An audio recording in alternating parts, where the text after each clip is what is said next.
Hello, hello. Can I get everybody's attention? Can I get a little love? Can I get everybody's attention? All right, all right, all right. I'm Wayne Hubbard, and I want to welcome you to the Wildlife Refuge Awards. Now, while I'm standing up here, can you imagine 30 years of this award? Think about that. Give a little shout for 30 years.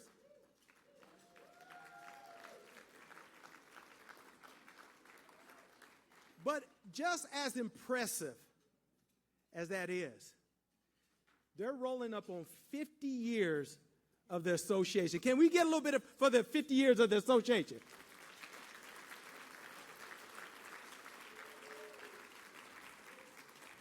You know what really is exciting for me is being in a room of how many people are passionate about the public lands, the refuges, and being engaged in this space. So I'm really excited about it. Now, Wayne Hubbard, I've had a crazy 7 days, and I'm in it with the refuge. So I'm going to tell you what my 7 days was. Wednesday at 12 o'clock, I got nominated for an Emmy. But not only did I get nominated for an Emmy, it was about conservation, it was about engagement, it was about diversity, and more importantly, I just look good at doing it. How y'all think? What I think is really important about this is everyone in this room has a passion for what they do. They have a passion of being bigger than themselves. And so I'm thinking 50 years ago, having someone sit down and say, we're going to do association, no way they could have imagined that we'd be in this room doing what we're doing today. So as someone who knows the importance of legacy and history and passing that on, I really want to thank all the board members, all the volunteers, everyone that has done the work, all the people, the unsung heroes out here. So, with that in mind, I'm going to talk about Jeff a little bit. Now, Jeff don't like no praise. Can we give Jeff a hand?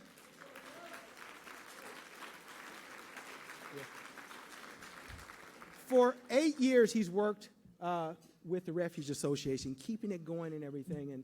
And I work really hard with Jeff at making a difference. So, Jeff, thank you for what you do, what you've always done, and what you're going to do. And I'm going to bring you up on the stage. All right.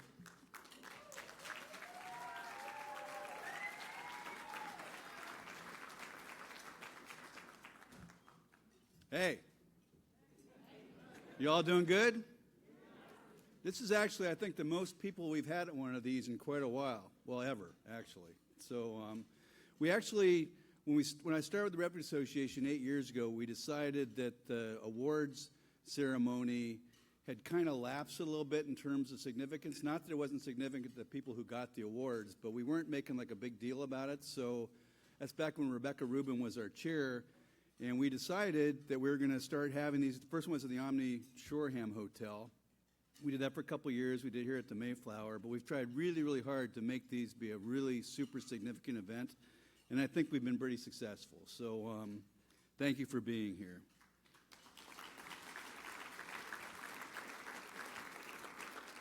So as Wayne said, this is the 30th anniversary of the National Wildlife Refuge Awards, as well as the beginning of a celebration for 50 years of the National Wildlife Refuge Association. The Refuge Association was established 50 years ago by refuge managers who essentially wanted to advocate for the National Wildlife Refuge System, especially in times of need. And certainly right now, we're in a funding crisis, the system that we really need to be taking care of. We also need to make sure we can look at successes and look at the great things that people in refuges are doing. So a big part of tonight. The refuge system is the only set of federal lands dedicated to the conservation of management of America's native wildlife and habitats. It's the largest and most diverse network of protected lands and waters in the world. In the world, not just the United States, anywhere. It's the biggest, most protected lands and waters in the world, encompassing 850 million acres of unique habitats that our native wildlife species depend upon. There's about 100 million land acres, 750 million ocean acres, The refuge system consists of over 570 national wildlife refuges.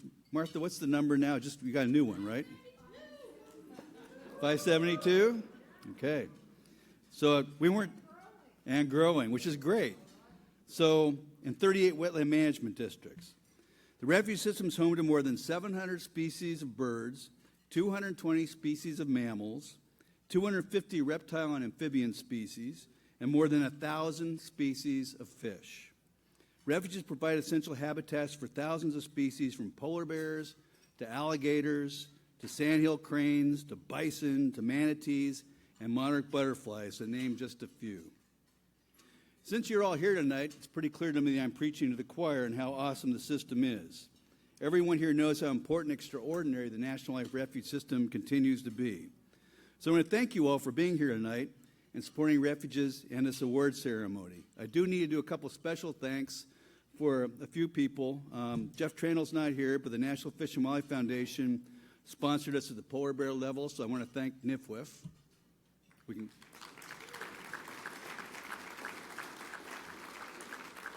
And also Dan Ash and the Association of Zoos and Aquariums. Dan can't be here either. He had a meeting in Canada, but they supported us at the mallard level, as did the U.S. Fish and Wildlife Service. So Martha and Cynthia, thank you so much for taking care of us at that level. We appreciate it very much. And, of course, all our other sponsors. I mean, I'd go through naming you all, but I'm bound to miss somebody, so I'm going to be careful and not do that. But thank you. We really appreciate you all very much.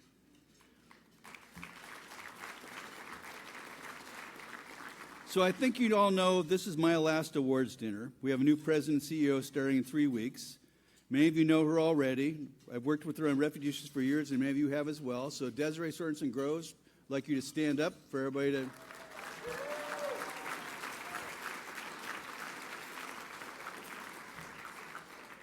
And also in the audience, I want to make sure I acknowledge our board chair, General Gray Payne. I'm not sure where you are, but...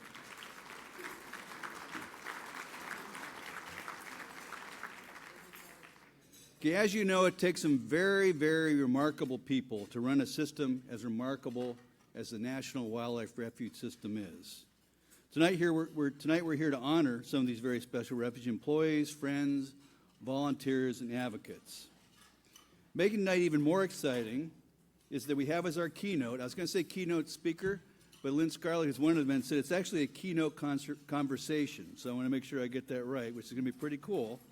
And we get here two incredible past secretaries of the Interior, both of whom have been incredible advocates for the refuge system during their careers and when they were our secretaries. I was very lucky to have worked for both of them during my tenure with the Fish and Wildlife Service, first during when I was chief of the refuge system and later as the Alaska Regional Director. Sally Jewell was the Secretary of the Interior during the Obama administration, and Lynn Scarlett was the Deputy Secretary and Acting Secretary during the Bush administration. I think having them here shows that we are actually tonight having the only nonpartisan event that I can see anywhere in D.C. on the horizon during this election year. And what's remarkable about it, we have two cabinet-level secretaries that are here to go ahead and talk to you about their support for the refuge system and what the Refuge Association does. So thank you both for being here. So with that, it's my great honor to introduce them both to you, and I ask them to come up here on the stage. Please welcome Secretary Sally Jewell and Lynn Scarlett.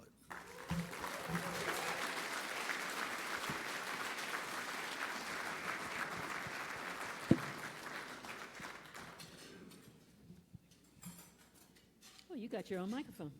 Good for you. Oh, do I have one too? Well, there we go. All right. Well, it is a privilege and a pleasure to be in the company of such wonderful people. So, and it's also a privilege and a pleasure to share the stage with my friend and Republican, well, at least was, before things started to happen, Lynn Scarlett. But I've done a fair amount of speaking since I left Interior, and one thing that I do with every speech I give, and I'm going to do it tonight too, is I would like, and this is probably going to be the largest crowd that ever raises their hand, I'd like anybody that is a public servant or ever has been a public servant at any level of government to just raise your hand. That's what I figured. All right, now give yourselves a round of applause. This is what some people call the deep state. And I would say if this is a deep state, then sign me up every day because you're wonderful at what you do. And I will say that in the talks that I have given, when I've done that, the number of people that have come up saying, nobody ever says thanks to us. I know that that's true. So thank you. Thank you very much. So it's great to be up here with Lynn. And I just want to start by saying that 2005 was a pretty big year. It was the year that Lynn was named Deputy Secretary of the Interior in the George W. Bush administration. And it was the year that I was named CEO of outdoor retailer REI. And we realized with the changing of the guard that we needed to be more politically active. And so that was a big year for both of us. And I'm just going to start with a quick story from the Bush administration. So I had been on the board of the National Parks Conservation Association, and I got invited to an event at Shenandoah where President and Mrs. Bush and Secretary Kempthorne were going to be talking about some funding for public lands. And I was a little bit skeptical about what this event would be like. But I met President Bush, and he was very delightful. And I spent quite a bit of time with Laura Bush because everybody was ignoring her. And I thought, you know, anybody that's got pillow talk with the president is probably a smart person to get to know. She is a diehard environmentalist. But so we have the press conference after the event. President Bush gets up, starts saying his remarks, and he says, you know, the First Lady loves birds. And, yeah, true. And he said, and I love birds too. And then under his breath, to hunt them. So within that one family, we have a clear bipartisanship of people that look at nature in different ways and love it for different reasons, but both are important. And so with that, I just want to say that when I first met Lynn, she came to the board of the National Parks Conservation Association. I had all kinds of assumptions about who this Deputy Secretary of the Interior was going to be, especially given her predecessor. And let me just say, Lynn blew me away with her diehard conservation background. So we're going to ask each other questions. That's the conversation part. So I'm going to start with Lynn.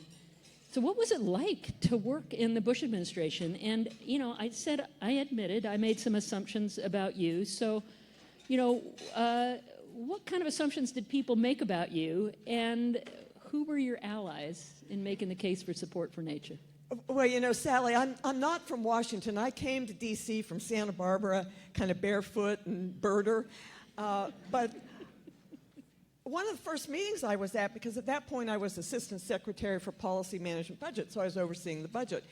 And the CARE Group, which is a coalition of support for refuge enhancement, and it's a really diverse group, hunting and fishing community, outdoor recreationists, conservationists, and so forth, quite diverse and really reflective of what Sally talked about, that conservation can be very bipartisan. But this group comes in and they make a big push for refuge funding. We were coming up on the 100th anniversary of the refuge system, and I was all enthusiastic, you know, a birder since I was, I don't know, age 6 or so, enthusiastic. And then one of the people said, why do you like refuges? I was so perplexed. I thought, well, what's not to like?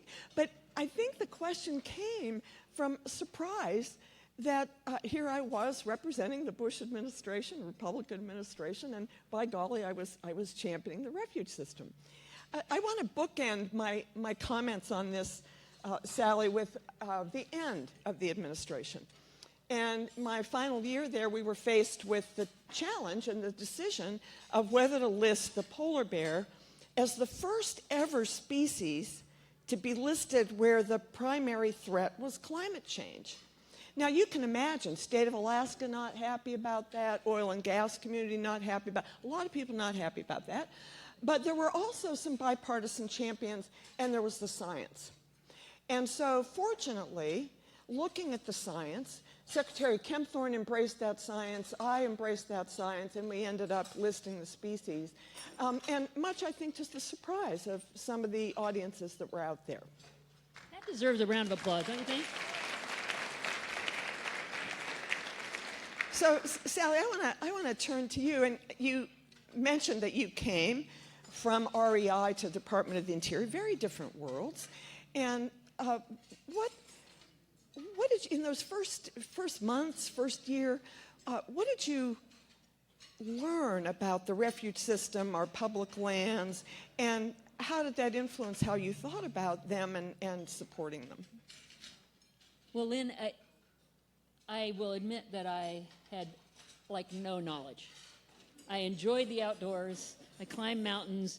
I'd gone to national parks. I was on the NPCA board, but I had no idea about how amazing our National Wildlife Refuge system was. And so, you know, I think that so many examples, and we don't have time, and we're going to run long anyway, so apologize in advance. All right, Jeff. But I want to talk about a trip that I did to Alaska, which is where I first got to know Jeff Haskett. And that was 6 months into the job as secretary. And the first stop was Kaktovik in the Arctic National Wildlife Refuge. And that evening, as we landed at the airport, which, by the way, was washing away due to coastal erosion, I sat in the car. I think Jeff was in the car with me even, at the airport, and I counted 29 polar bears. 29 polar bears. And they ambled by the car, and I took a video out the car window. People were like, wow, you were that close to a polar bear? And I said, yes, I was in a car. But then we flew out into the refuge the next morning after meeting with villagers of Kaktovik, and it is just indescribable. This was in September. The colors, the beauty, the vastness, and just the sense of wildness that is nowhere else like it in the United States. And so we landed on the banks of the Shinjek River, and I had just read Marty Murray's Two in the Far North, so it was amazing to walk in their footsteps.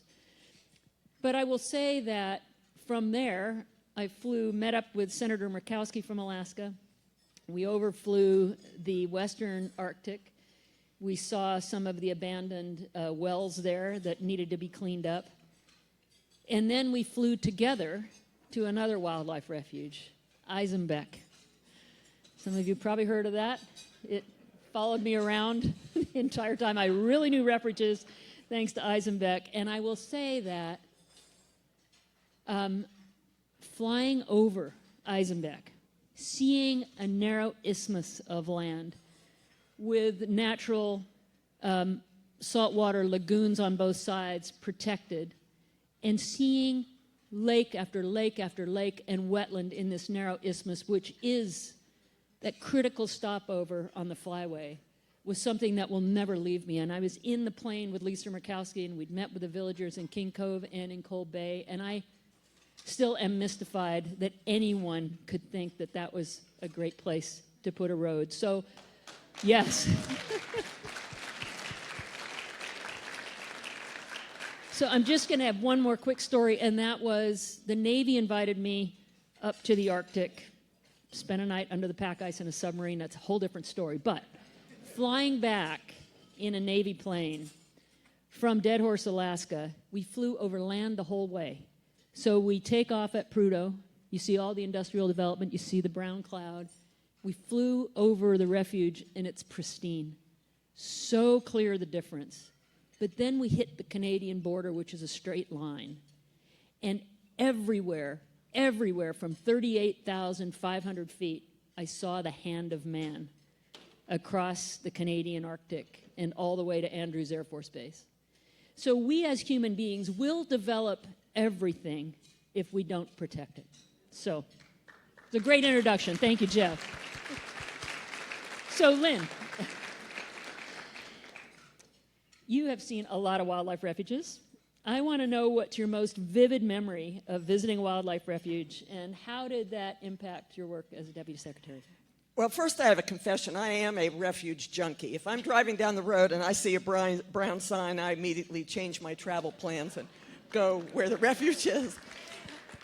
But I have to say, going to Midway Island was an absolutely magical experience. Picture 2,000 acres at nesting period, 1.5 million acres of Laysan albatross, little fluffy babies, and then the adults putting their beaks upwards and going clack, clack, clack, clack, clack, clack, clack, so that the whole atmosphere vibrated.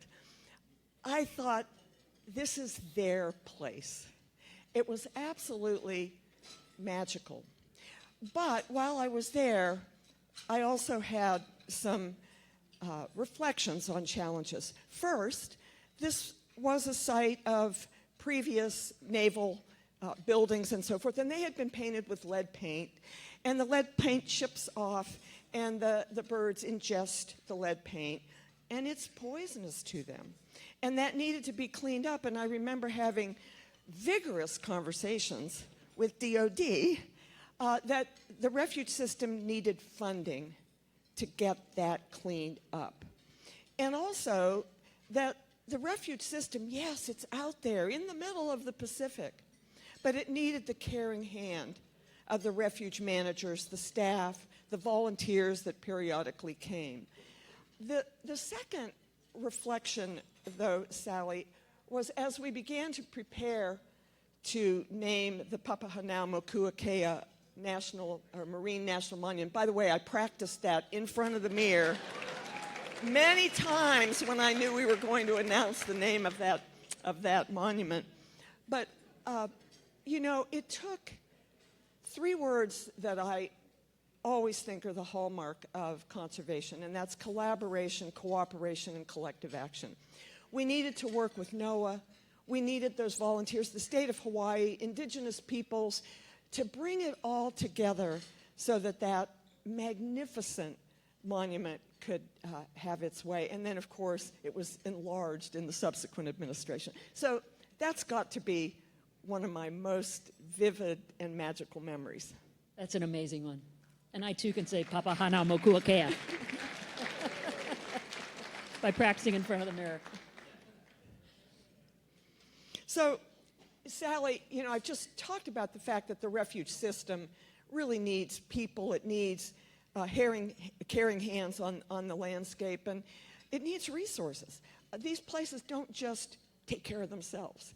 And so, with the importance of these systems, yes, to wildlife, but also to people, I mean, what are your thoughts on how we can elevate the visibility and the messaging around these systems so that we have a world of support for the refuge system?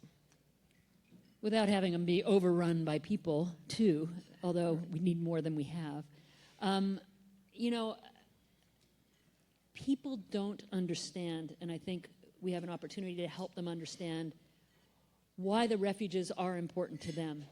And I just, when I came in 2013, it was in the year after Superstorm Sandy, and that had devastated so many parts of the eastern seaboard. And in fact, the U.S. Geological Survey had done LIDAR surveys before and after the storm. And if you want to have some fun some evening, go to Google Earth Engine time-lapse for that period of time of the storm, and you can see it breaking through in some areas, but how critical those barrier islands and wetlands and so on were.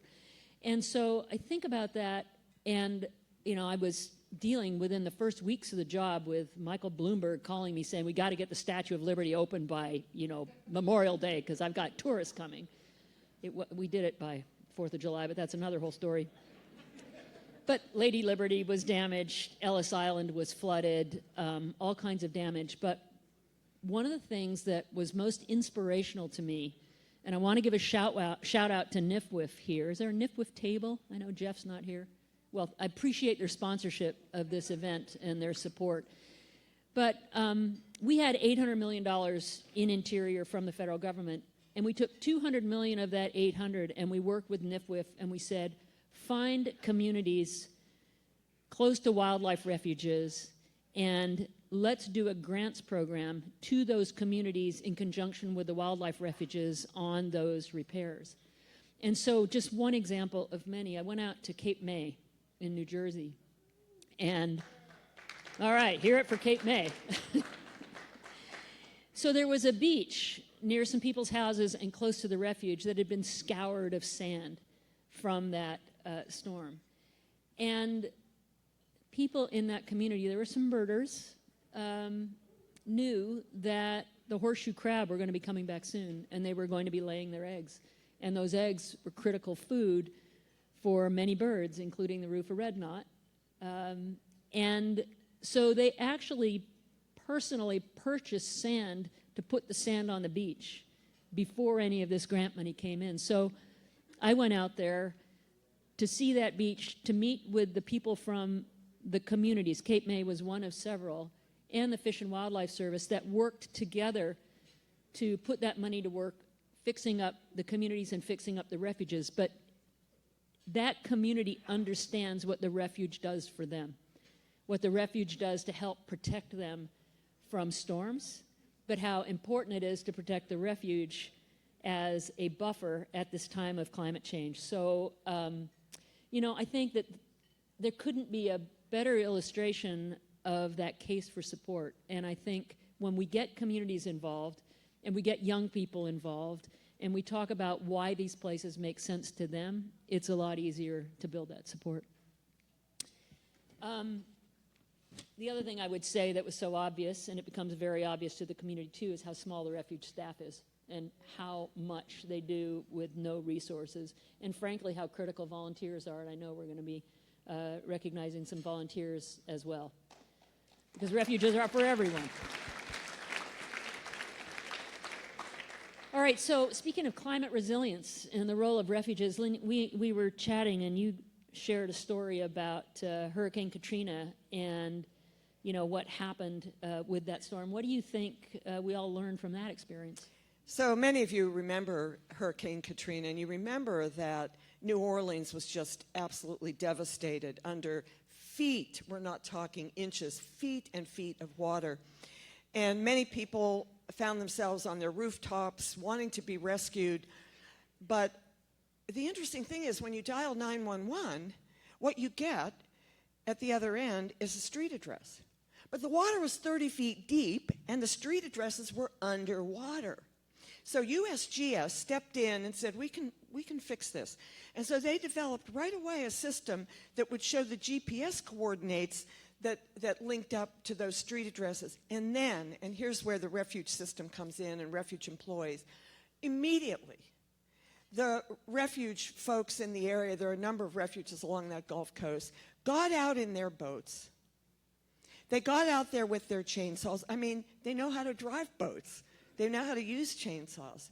And they worked vigorously to save people, plucking them from roofs, removing debris. And by the way, a lot of these folks had their own homes destroyed or underwater. Yet there they were on day one. Talk about public service. I was just so awed, really. And I know we can tell stories like that again and again and again, but there's another part to this story, and it really builds on what Sally talked about after Hurricane Sandy, and that is that those natural systems are incredibly important. Yes, we know they're important for wildlife, but incredibly important to communities, their safety, their well-being, their livelihoods. And so the refuge system along those coasts was in the process of trying to rebuild the sea marshes. We had lost 100 miles of sea marsh over the last 120 years or so.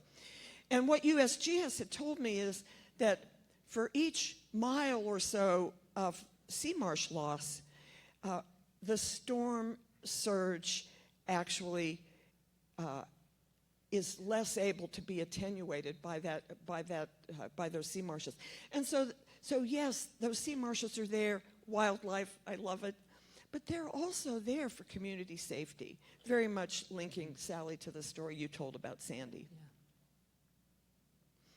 So, Sally, we've talked about some of the challenges, some of the incredible array of benefits that the refuge system provides, indeed that our public lands provide.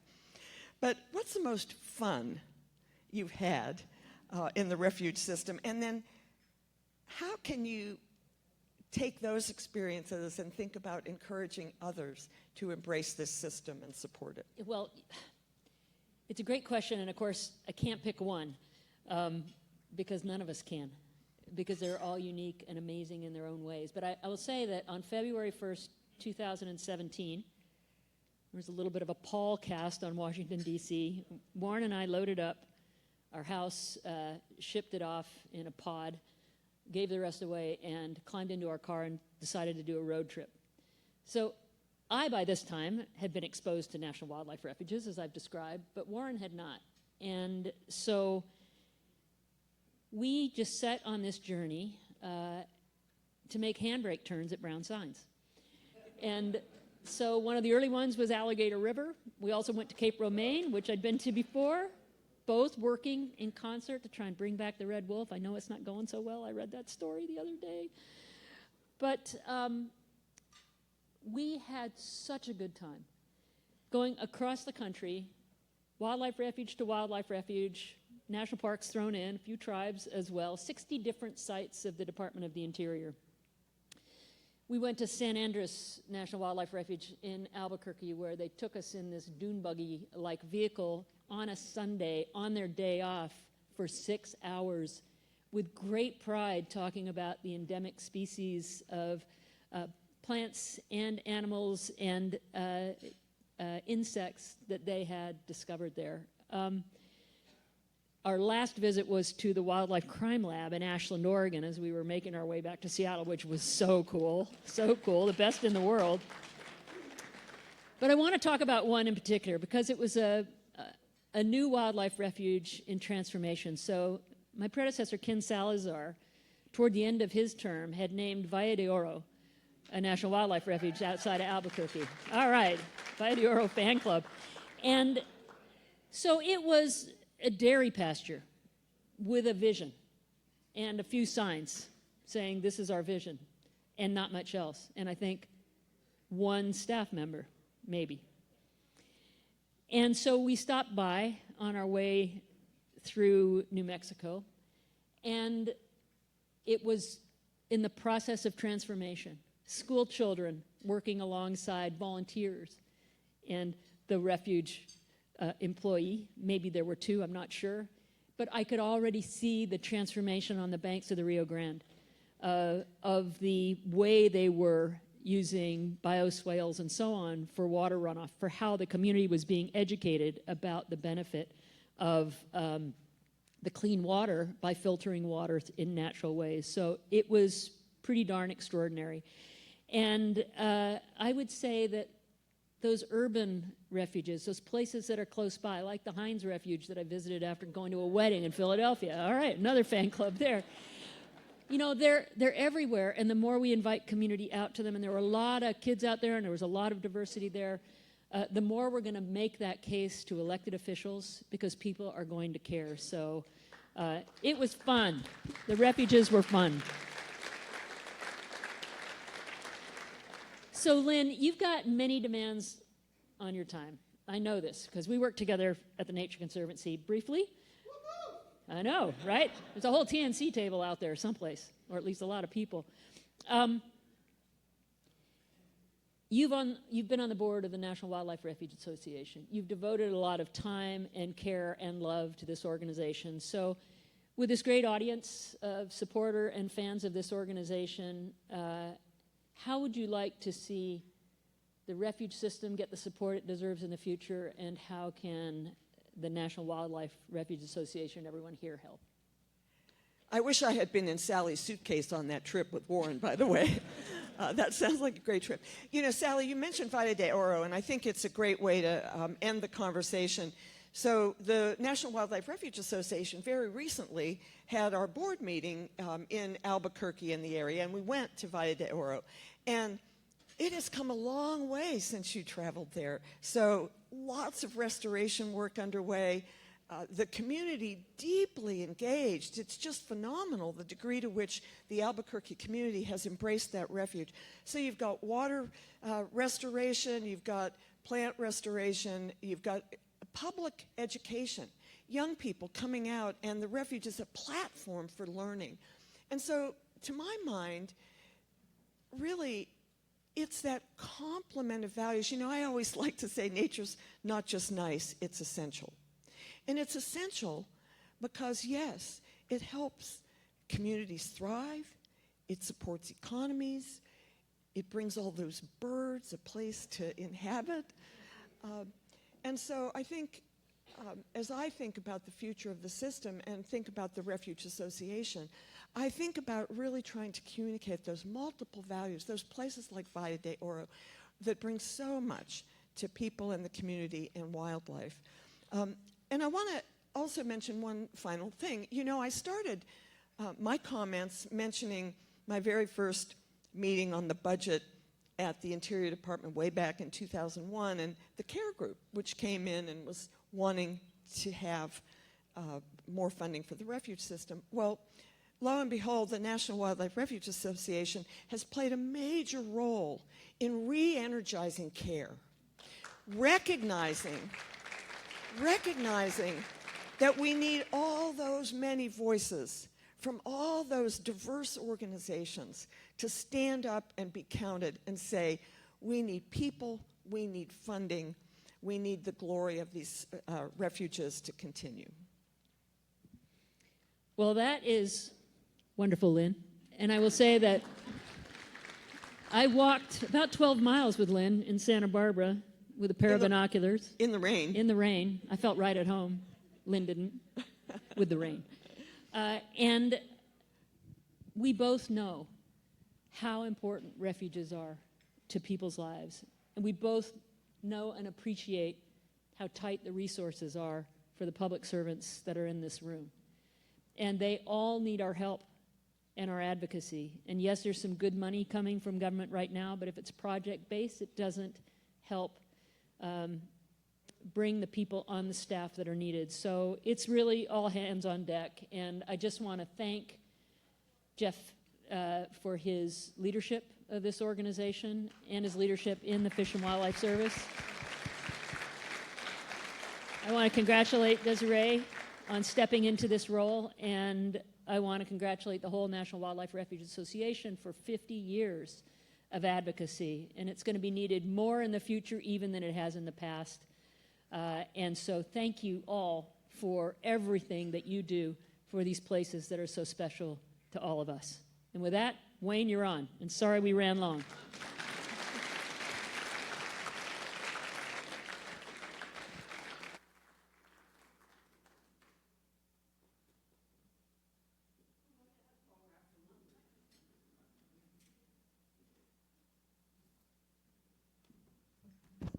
So, folks, I'm going to put on my professor's hat. What did we just learn? What we learned is that refuges, outdoors, and this wonderful space that we call the natural world is for everyone. Can we get a hand for them, please?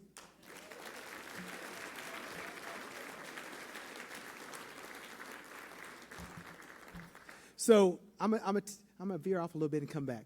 So Sally Jewell came fishing with my kids on the Washington Mall. And she fished and then disappeared. She fished and then disappeared. So I want to just personally thank you for inspiring those young people to look bigger than themselves in conservation. So thank you. Give me a look. So she told me before they got up here they're going to be running a little bit behind. But they cut it down a little bit. So I'm just so proud to bring up Martha Williams, the director of U.S. Fish and Wildlife Service. And the wonderful thing about Martha, every time I see her, she smiles and gives me a hug. So I'm just happy every time I see her. So can you guys give a hand to Martha Williams? Give me a hug.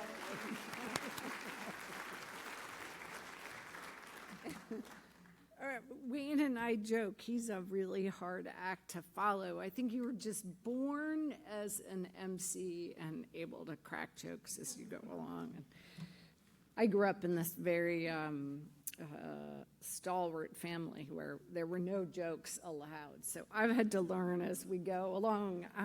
But I want to start with just taking a moment. I always want to do this and look around the room and just appreciate the passion, the commitment, the blood, sweat, and tears for everyone, and recognizing the importance of nature and the role that National Wildlife Refuges play in providing this critical refuge for people, for every one of us, and for the species that they take care of. So just to take a moment and thank you all for your passion that keeps the refuge system going. Yeah. So it's a pleasure to join you this evening. I don't always get to join a group of people who share this passion together. I think of maybe last week I was in a congressional hearing, oversight hearing, and I don't know that all of us in the room shared the same passion for wildlife. So it's always a treat when I'm around people that share some of those interests. Not that we aren't all stronger with having diverse views and interests too. I want to thank Secretary Jewell, Sally Jewell, and Deputy Secretary Lynn Scarlett for inspiring us, but also just showing us the way you work together and riff together, and your extraordinary knowledge and leadership and really mentorship for me, and I bet for Cynthia and for the other women in this room especially. That I remember early on, I went to a Land Trust Alliance meeting, I think my first big LTA meeting in Madison. Do you remember Lynn speaking at that? And I was like way up in the nosebleed seats and thought that I'd gone to heaven, that I was in this room with all these incredible people and listening to you. So thank you for paving the way and for setting the stage for where we are now, both of you. Thank you so much. Yes.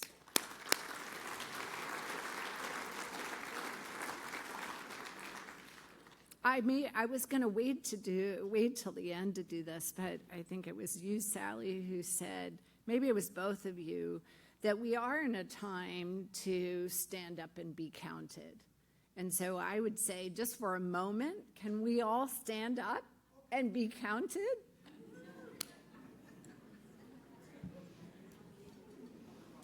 All right, thank you.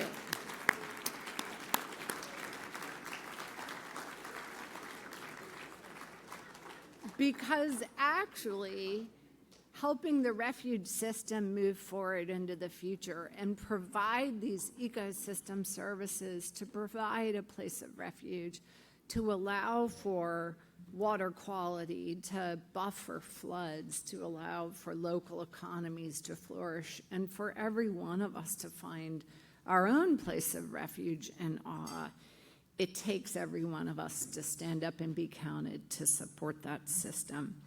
But I think the whole theme of tonight is to celebrate the incredible and extraordinary people that are so critical to our national wildlife refuges, that it's a moment where everyone works so hard, where we get to pause and just express that celebration and deep appreciation for everybody's role in keeping the refuge system going. And that's something that we don't always just stop and do. And I'm so pleased, Jeff, that the National Wildlife Refuge Association has really stepped up to celebrate again and make this a big deal, because it is a big deal. And as I was thinking about stories, for me, I feel so lucky to have gone to Midway Atoll, to have gone to Arctic Refuge, every refuge is special in its own right. I couldn't agree more. But what I carry with me when I leave, people ask me, what's your favorite refuge? I carry with me our employees' earnest faces, their hard work, and their absolute love of place and what they do. And that because that love keeps them going, it's a little bit of a double-edged sword, because that means so many of you in here, you work extra hard because it's part of who you are. But I sometimes worry as the director, I always worry that we ask too much of you because it's a labor of love. So I want you to know, and I think that's why we're all here tonight, is to celebrate what it takes, what you bring to the job, and that you bring more than just a profession. It becomes part of who we are. So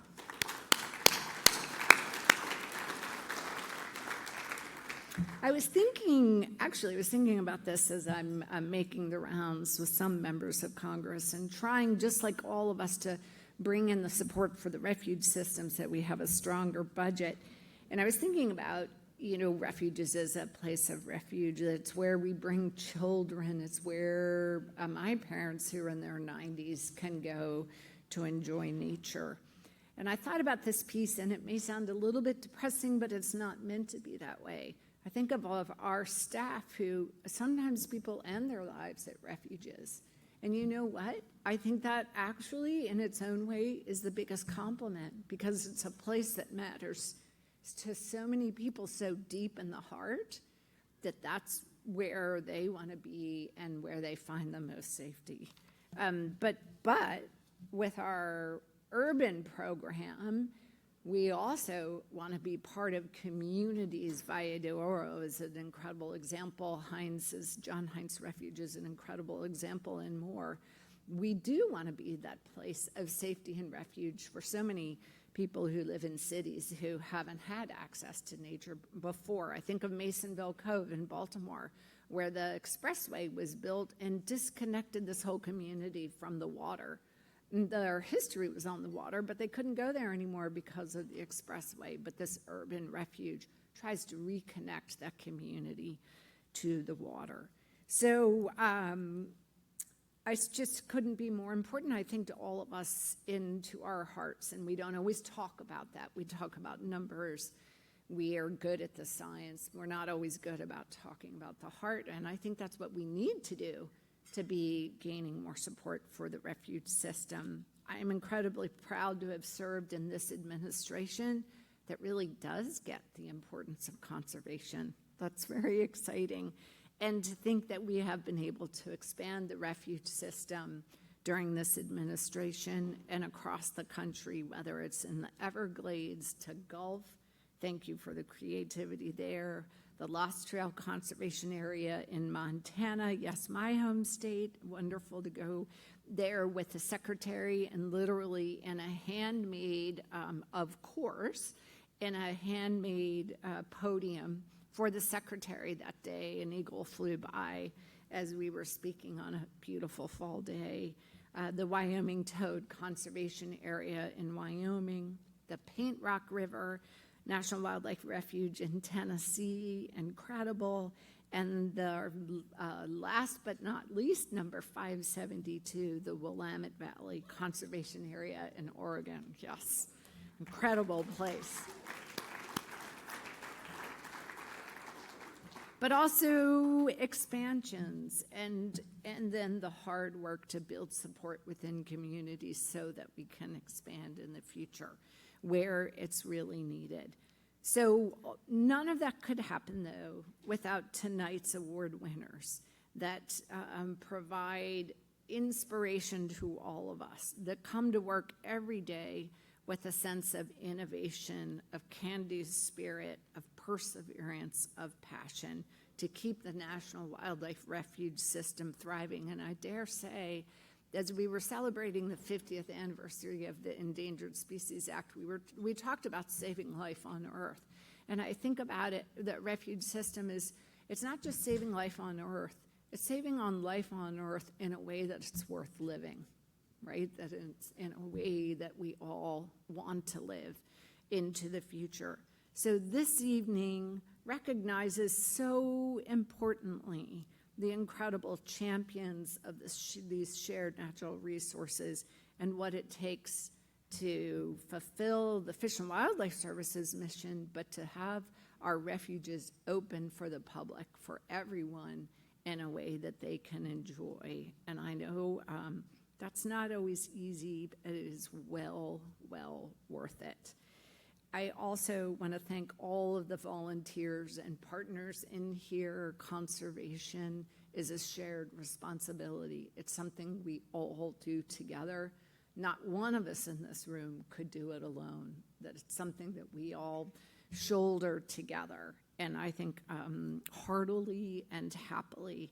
I do, before I close, I want to thank you, Jeff Haskett. Heartfelt thanks for all that you have done for the National Wildlife Refuge System, both as an employee of the Fish and Wildlife Service and then in really leading the way with the National Wildlife Refuge Association.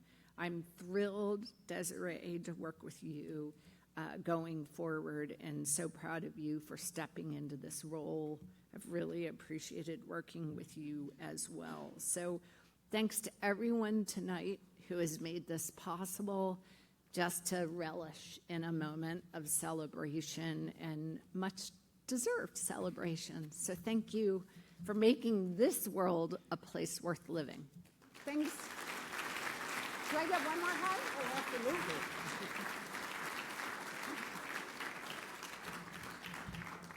Can we give Martha another hand, please? So, I'm going to bring up somebody that I call Wonder Woman without a lasso. Can we bring up Cynthia Martinez, the chief of the National Wildlife Refuge System?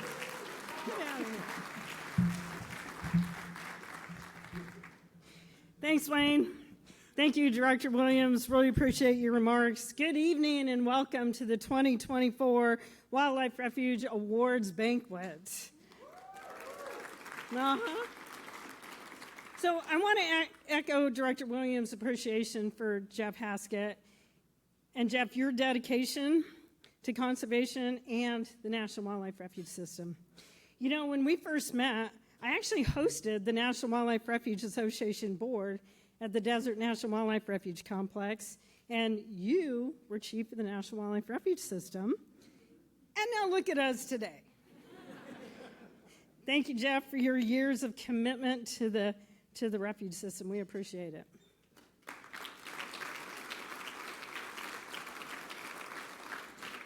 And to Desiree, congratulations on your new role with the Refuge Association. We have an established relationship, but I really look forward to our collaboration as we work together to care for this amazing system of national wildlife refuges. Thank you. Congratulations. You know, that also means that my expectations are pretty high, so don't disappoint. You know, tonight we celebrate those who give their time, their energy, and their passion to protect our nation's wildlife and habitats. These are individuals who are also committed to their communities, listening to what they need, and helping to engage them in conservation decisions. This evening recognizes the exceptional dedication of those who go above and beyond in conserving our precious wildlife, supporting our natural habitats and landscapes, and advancing the mission of the National Wildlife Refuge System. These individuals and organizations, they embody a spirit of resilience, innovation, and community that ensures the continued success of our collective conservation efforts. They're not just stewards of the lands they care for, they're ambassadors and champions of a cause much larger than any individual. whether it's through forging new partnerships, mentoring the next generation in conservation, or developing creative solutions to today's challenging environmental challenges, some of the most of our lifetime. They continue to set a high standard for all of us. Their tireless work reminds us why our mission matters. Protecting wildlife and preserving our natural heritage so that future generations will thrive. These are the people who inspire me every single day. And they renew my sense of purpose in this essential work. Thank you all for being here tonight and for your unwavering commitment to wildlife conservation. And a special thank you to the National Wildlife Refuge Association for hosting tonight's celebration, for your continued support of the United States Fish and Wildlife Service. It's always a pleasure to join you in honoring those who serve the American people through conservation. And it's always a joy, Wayne Hubbard, to see you at this event. Thank you for continuing. Thank you, everyone.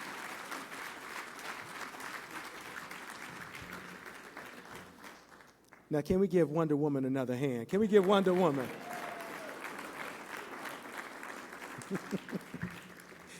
Well, folks, now we're going to come to the award. I want you to watch this video. It is the Volunteer of the Year video.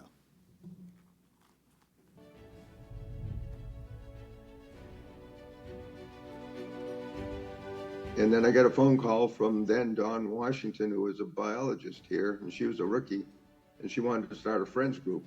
And so I kind of learned that they wear a lot of different hats within Fish and Wildlife Service. And so I said, sure, I'll come to the meeting. And before the meeting was over, they voted me president, and I said, well, keep this low key. My life has been part of calling to public service. I served in the Air Force for 23 years.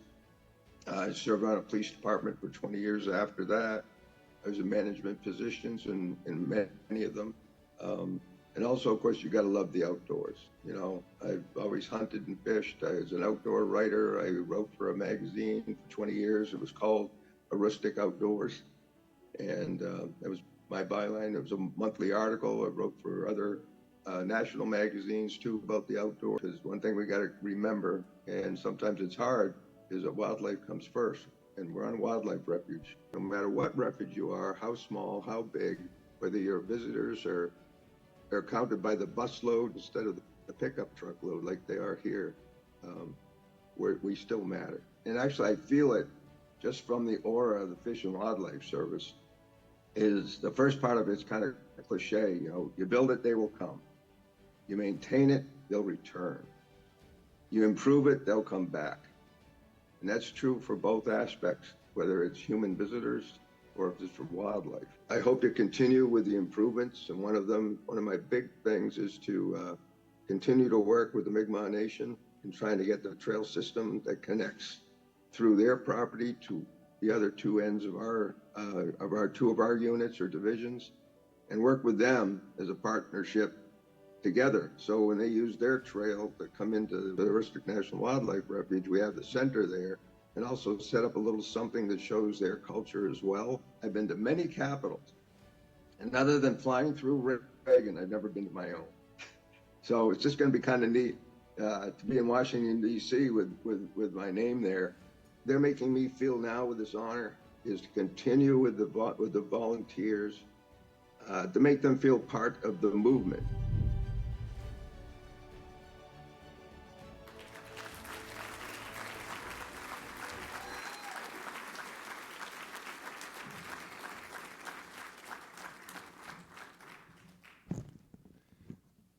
Cynthia, you're right. Wayne's okay, but the real star of the show is his wife, Candy, down there.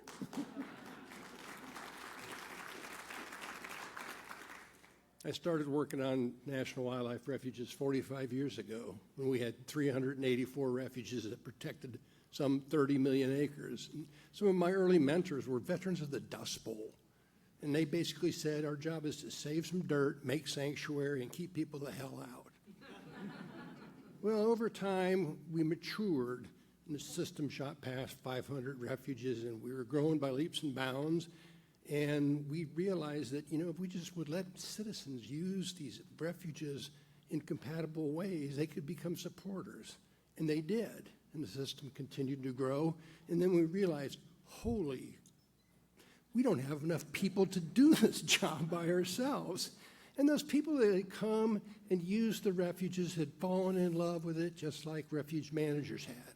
And they stepped forward to become volunteers. And tonight we're going to honor one of our best.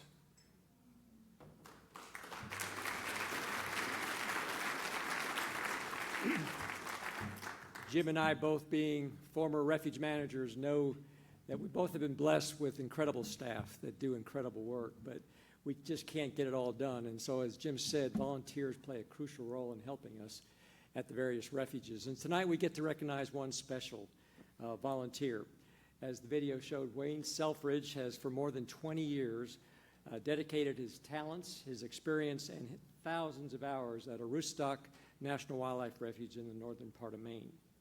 And we're talking 2 to 3 days a week that he has spent over that time span helping out at the refuge.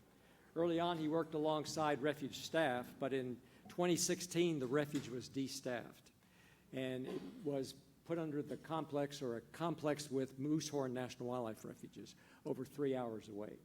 So Wayne continued to work, and in effect, he became the quasi-manager, the biologist, the maintenance worker, and historian. He mentioned that he had worked at Loring National Air Force Base, and part of that base, when it was decommissioned, became the Aroostook National Wildlife Refuge. So he knows the history of the lands and the establishment of the refuge. He has had a couple significant highlights. He's well known for being such a great mentor to volunteers. He is recognized for his calm, confident presence that puts volunteers at ease and helps them to be successful and also to feel appreciated. He mentioned one of the things that he likes to do. He's well known for always coming up with new ideas and suggestions to help keep the refuge be vibrant and welcoming to the public. And so he came up with the idea to develop an interpretive trail that connects the refuge lands and the refuge trail system with the Micmac tribal lands.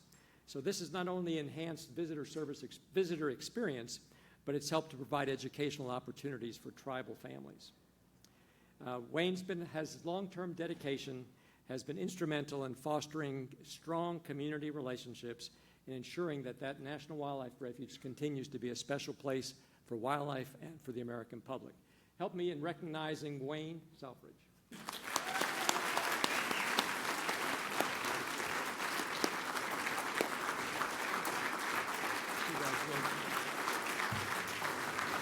How you doing, Wayne?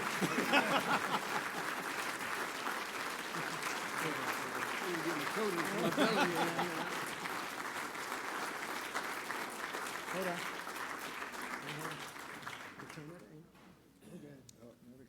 Official photography.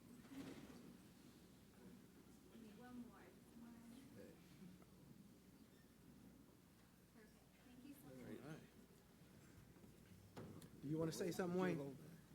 Do I want to say You're something? going to say something, Wayne? All right. All right. First let me say I love what I do. Is that obvious? Okay. And I know you all do too. My first career was in the Air Force, 23 years. Part of that, actually 11 of my 23 years was there at Loring. And then they decided to close the base, and they made half of it Aroostook National Wildlife Refuge. And it seems like, and then after that, I decided, well, I'm going to be part of that. And then I had to have a job, so I joined Presque Isle Police Department, and I was a city detective sergeant there for most of my career. So I had 2 careers, and when we had the unscheduled departure of one of our 1-deep positions, I'd been there for a while. I've been there, I'll be 10 years next year. I've been there, I'm going to call it full time, all right?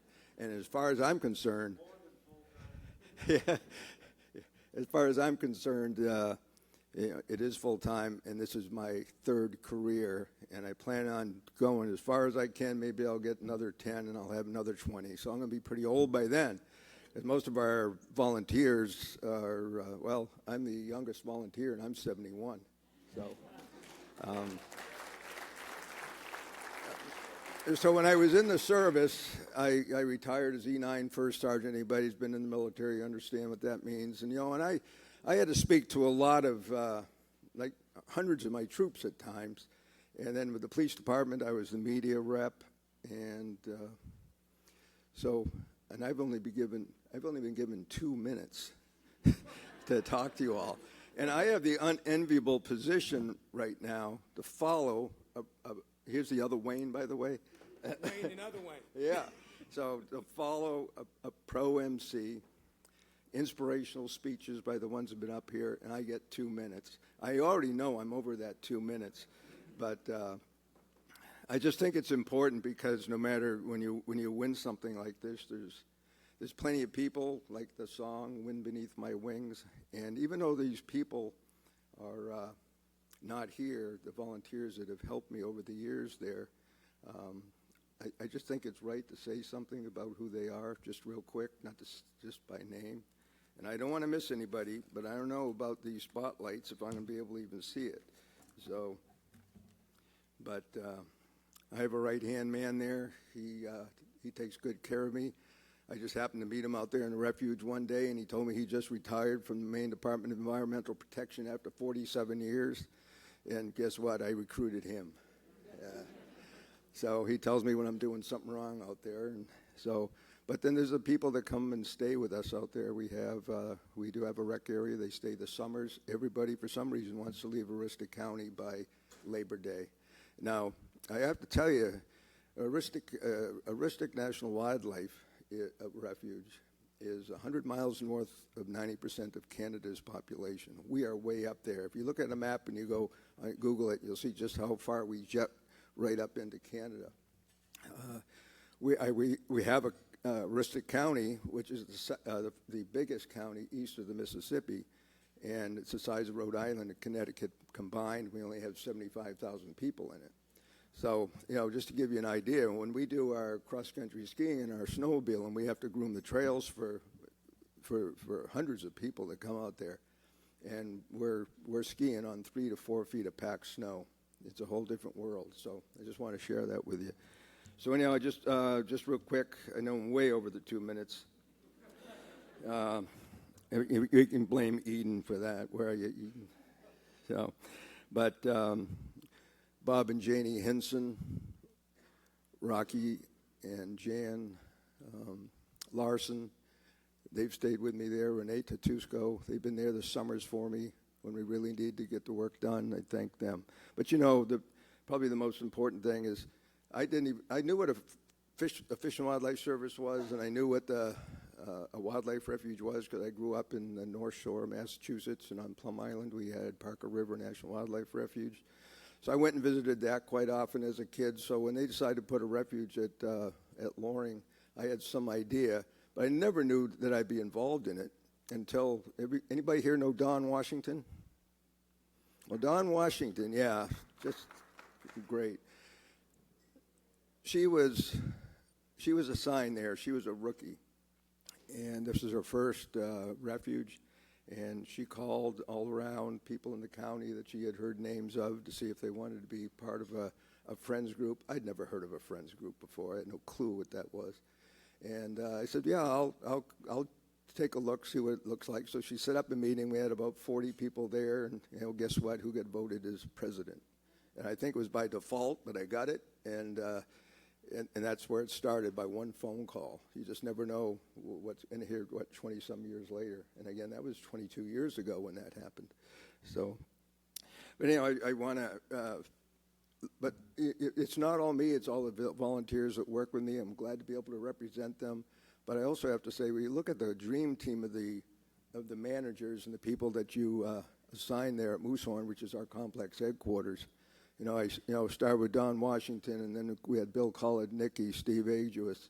And when everything happened where we no longer had a staff, it was Keith Ramos. And then now we have John McGeara, the dream team, and that's why it worked. And the big reason why it worked is that you put so much trust and faith in me and our volunteers there. And I'm sure you do at yours refuges as well. Okay, way over. I'm just going to have to say I appreciate our regional headquarters people that are here tonight to see this, and also they were the ones that we had 5 of them visit just this year alone, and they made sure they came in the winter so they could ski and snowshoe and see what it's like there. So that's above and beyond. Thank you. Hold on. Can you take a picture of the 2 Waynes for me? I just want to get a good picture of the 2 Waynes. The 2. Wayne's World. Yeah, I knew that was coming. I knew that was coming. My good man, congratulations. All right, thanks again. All right, thanks. Okay.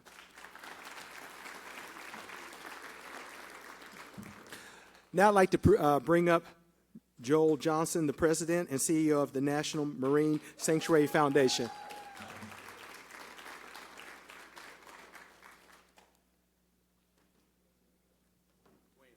Wonderful. How you doing? Good, good, good. Hello, everyone. Joel Johnson, President and CEO of the National Marine Sanctuary Foundation.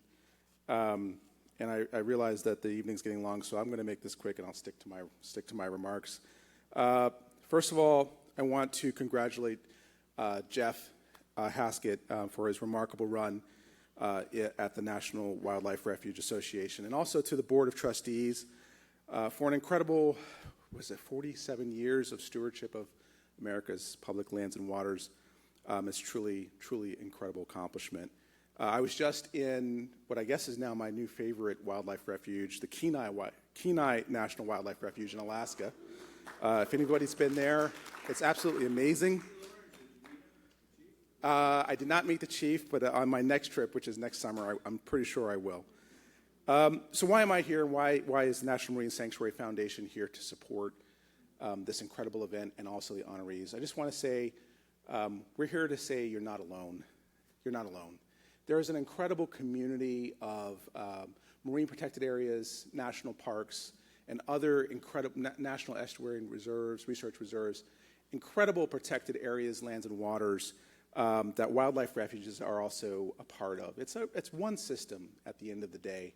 And I'm here to say that the National Marine Sanctuary Foundation pledges to help be a better partner and support the National Wildlife Refuge Association in its work over the next 30 years.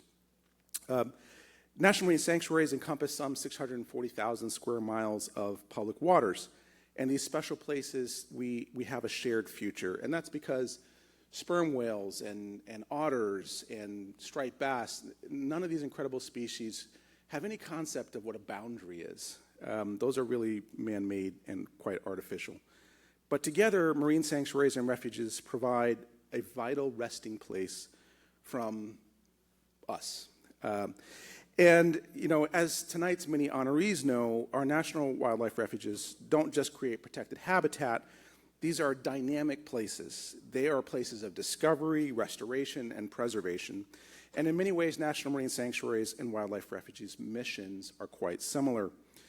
We also face some of the same difficult challenges: ocean acidification, a changing climate, invasive species, and you could go on and on. But we protect and restore these wild places to ensure that our future, and in fact our children's future, will reflect a more positive coexistence with nature. And that is to say, refuges are not just about wildlife, they're also really about us.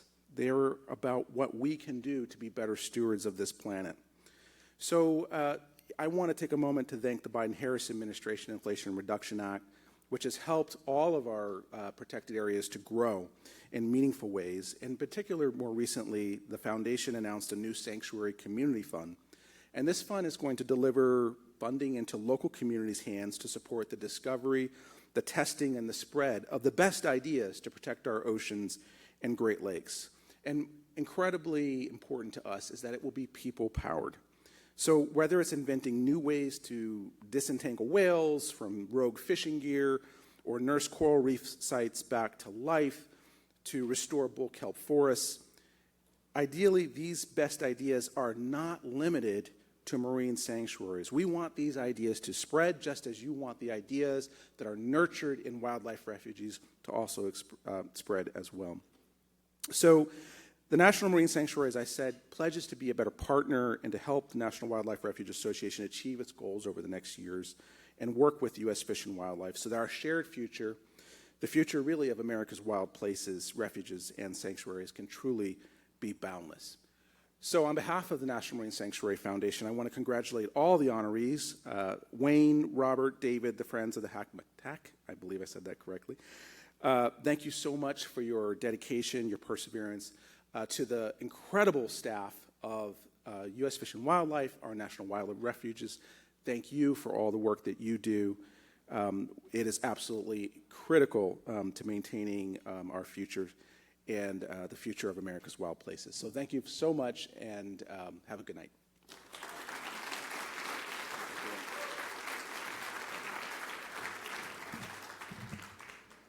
Now, a little comic relief. We way behind. But it's all right. It's all right. We're all right. We going to make it do what it... Yeah, we're just going to make it do what it do, baby. So, you know, remember me talking about that wonderful week that I just had? So we talked about the Emmy.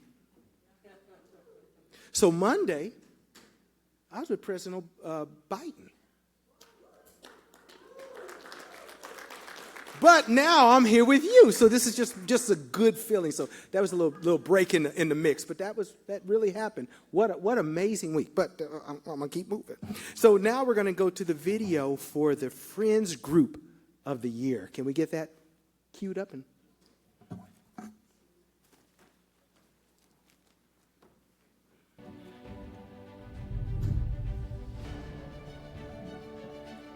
The goals of the refuge are to provide for habitat for grassland and wetland birds that are considered neotropical migrants. It actually began with a group of individuals in Wisconsin and Illinois that had a passion for our natural resources, had a passion for protecting those resources for future generations. The idea, we threw a lot of ideas up on the wall, but one that seemed to stick was the one of working with the U.S. Fish and Wildlife Service to establish a refuge. The Friends of Hackmatack are an all-volunteer board. They consist of individuals with a conservation background and other skill sets that have proven very useful to the refuge.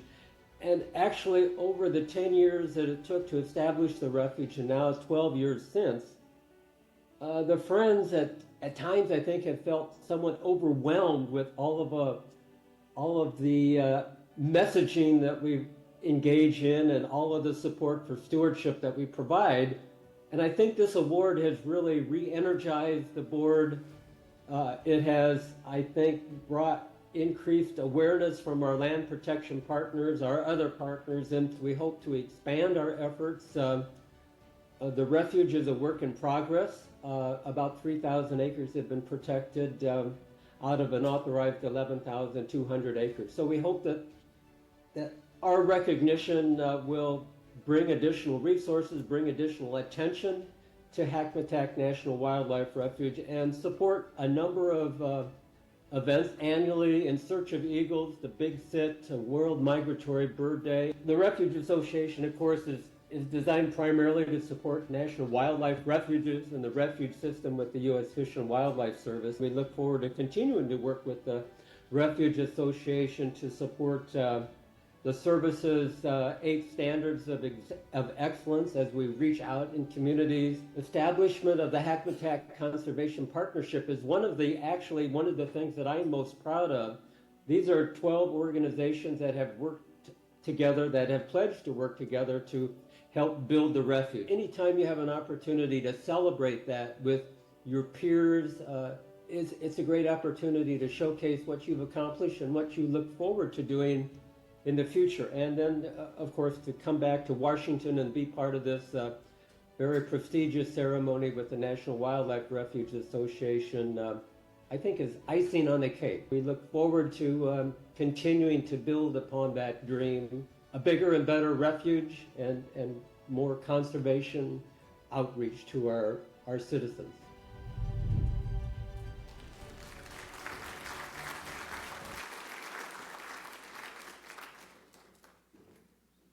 Hi, I'm Kathy Woodward.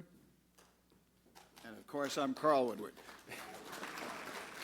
And we're delighted to be giving this And we've award been married today. for 51 years. That wasn't in the script. What a great idea. When Congress passed the Refuge Improvement Act in 1997 and subsequently the Volunteer and Community Partnership Act, they facilitated the creation and support of friends groups, now almost 200 strong over the refuge system. Yay, Congress. Friends provide many vital services to their refuge and to the refuge system. Just as each refuge is unique, each staff and partnership with friends is unique and dynamic.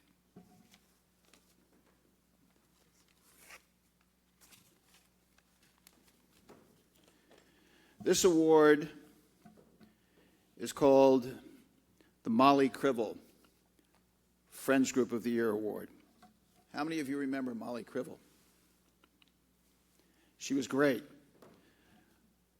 This award honors the memory of Molly Crivel, who was a longtime board member of the National Wildlife Refuge Association and a staunch advocate for and mentor of friends groups.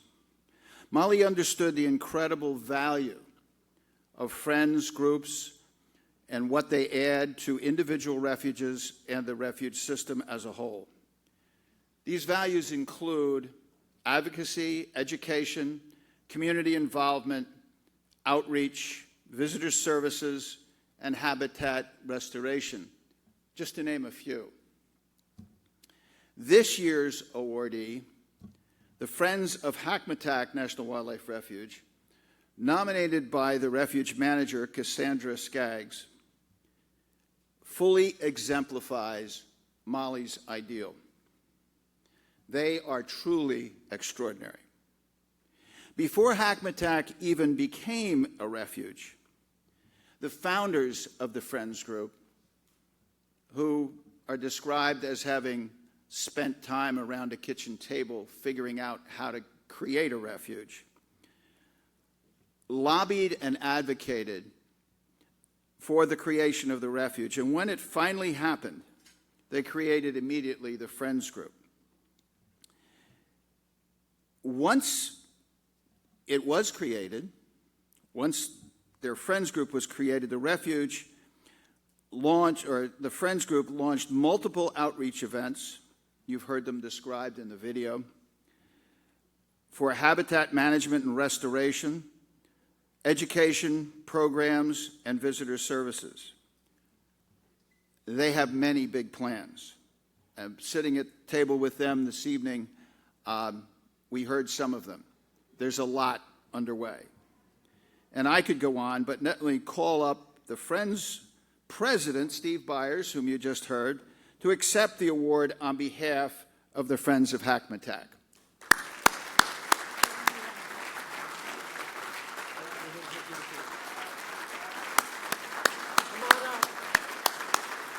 Everybody come up.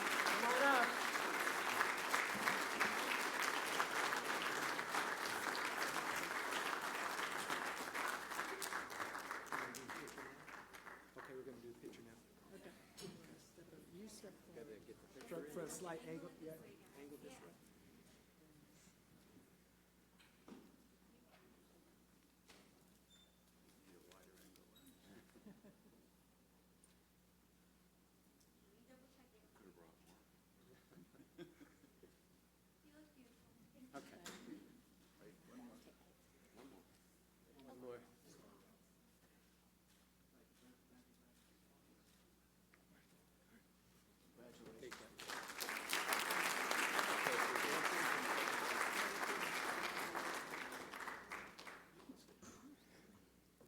Well, thank you for that very kind introduction.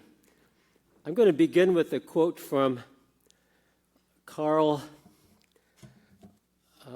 Sandburg, and he said, "Nothing happens unless first a dream." For many people, the dream of a refuge was realized back in 2012 when we were officially recognized as a national wildlife refuge. For many people, this represents, again, a dream realized. It's my honor on behalf of the Friends to accept the Molly Cribble Friends Group of the Year Award designation. I accept this on behalf of the Friends, but also on behalf of the many individuals and organizations that worked for 10 years to establish the refuge. And now I recognize it on behalf of the Friends Group, a group that donates their time and talents, perhaps the most precious commodity any of us could offer. And in doing so, they are engaged in stewardship activities, engaging local youth, local citizens in volunteer stewardship activities. They are engaged in healing the earth. We also offer a number of conservation outreach activities, reaching several thousand people over the course of a year. And in this way, we provide a message of hope and also a message about the wonders and mysteries of nature. Finally, the Friends would like to acknowledge Cassandra Cassie-Skaggs, our refuge manager. Her predecessor, Todd Boonstra, and Kathy Nigg, now who's retired from the service. We want to thank them with our full hearts and also thank them for sharing our dream. Thank you.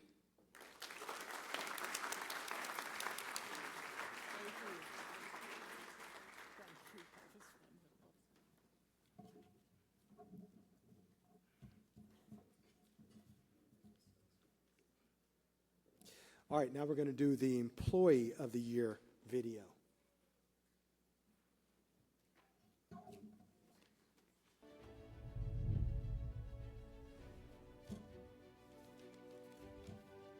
Love what I do. I have 4 seasons here. I love working with youth, youth conservation, sharing my knowledge with them. We have a lot of common. That's how a lot of us come through, and find jobs in wildlife management. It's by doing youth conservation for doing the work I do. I can honestly say that I put almost every structure there is in here. I believe we're up to about 80 with culverts and water control structures that are part of the refuge system. This award is going to help me. Like I said, I'm really grateful that I was chosen for this.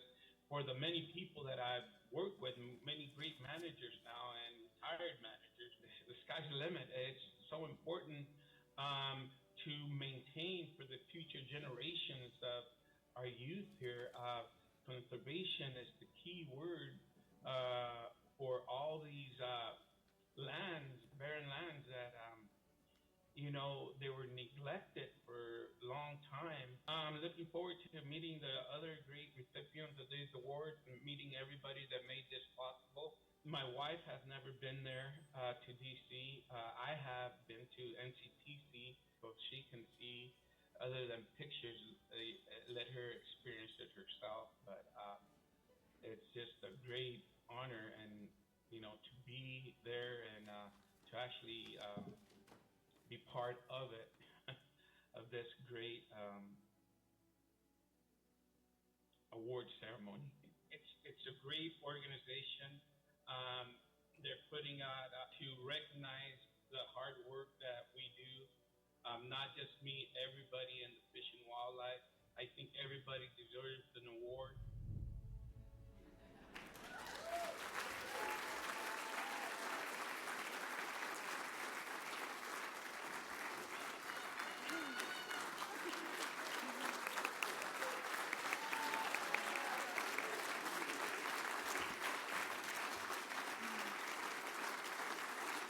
Hello, everyone. My name is Courtney Phelan, and I'm the Director of Development at the National Wildlife Refuge Association.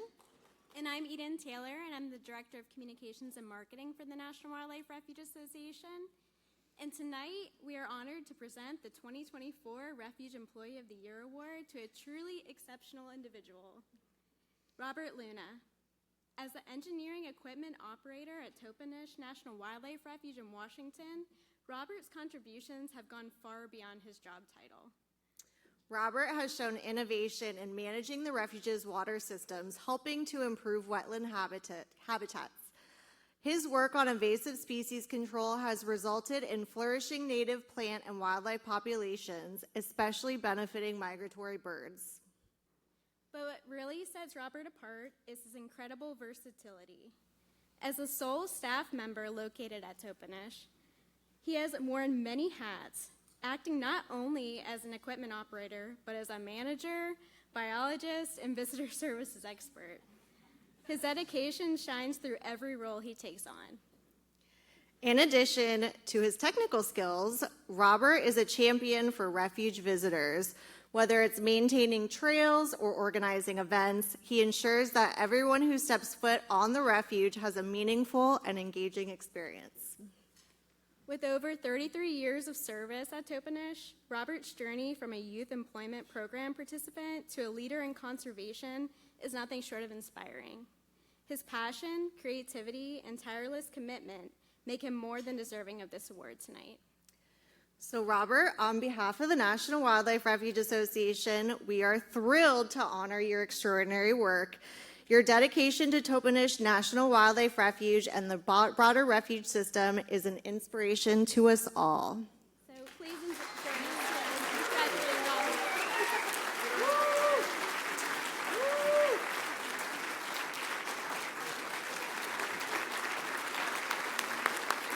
Thank you. Thank you very much. Hello and good evening. Thank you for attending this award ceremony, whether or not that be in person or in live streams. It is an honor to be here tonight and to receive this award. The bosses only gave me 2 minutes to speak, so let me get through this real quickly. I grew up in the inner city of Los Angeles before moving to Washington State in my early teens. I began my career when I was just a teenager, working for the Youth Conservation Corps, where I was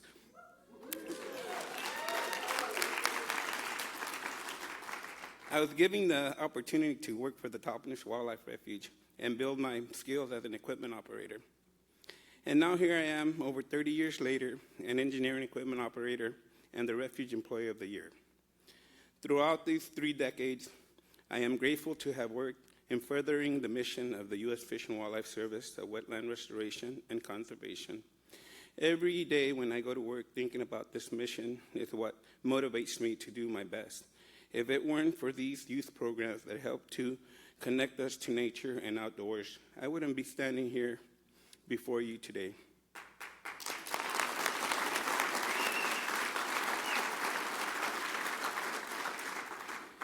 I would like to take this time to thank my supervisor, Trevor Sheffield, for nominating me for this award. As well as the National Wildlife Refuge Association for selecting me to receive this honor. I would also like to give a special thanks to George Finn, the equipment operator at the refuge at the time, and manager, who not only helped me to start my career, but also many other youth to connect with wildlife conservation. Finally, I would like to thank my wife, Norma, who is here with me today.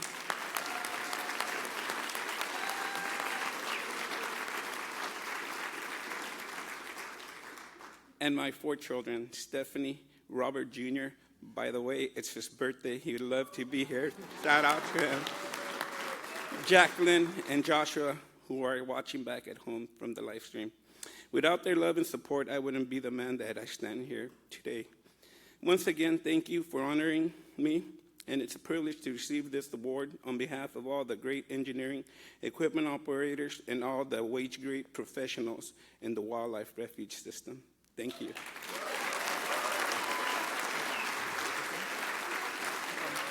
Thank you.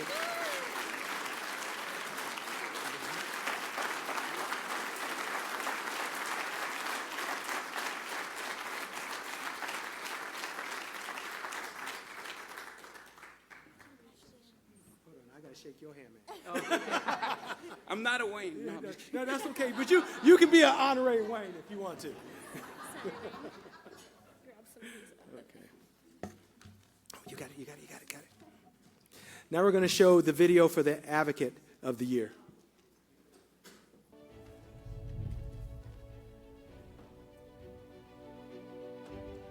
The first time I visited, I was pretty young. Was going for a 3-day paddling trip with a friend, and we didn't really know what we were getting ourselves into, to be frank. I mean, the Okefenokee is very large.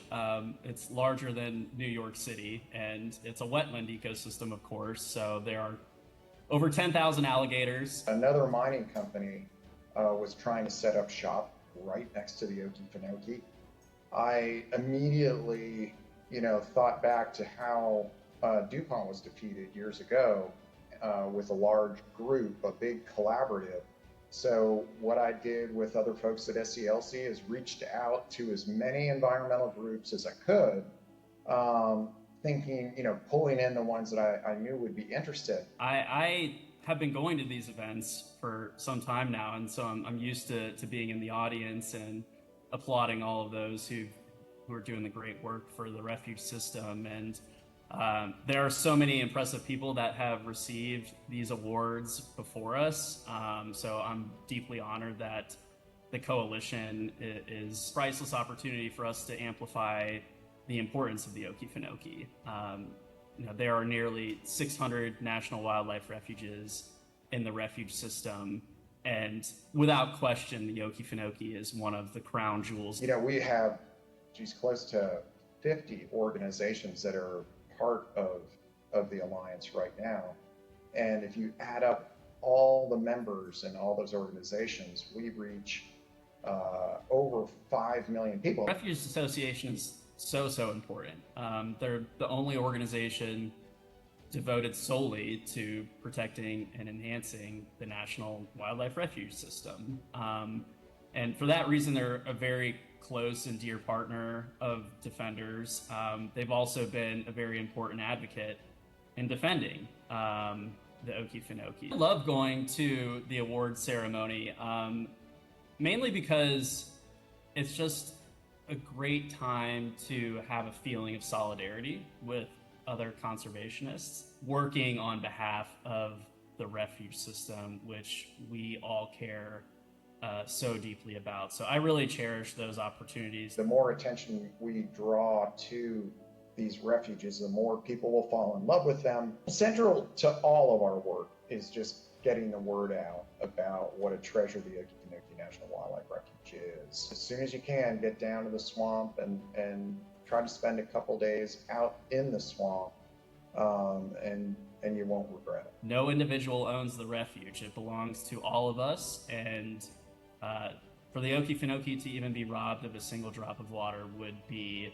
a great robbery. And it's incumbent upon us to ensure that that never happens and that this place is preserved for all people in future generations.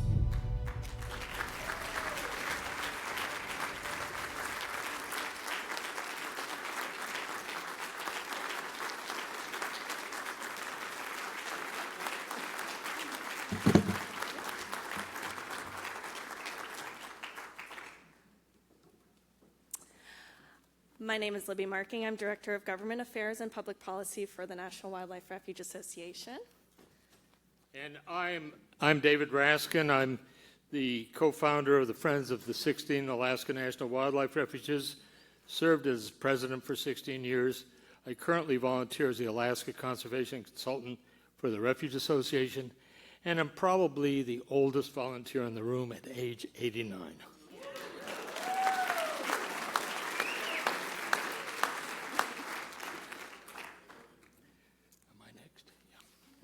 Are you next or am I next? I think I know. Yeah, right.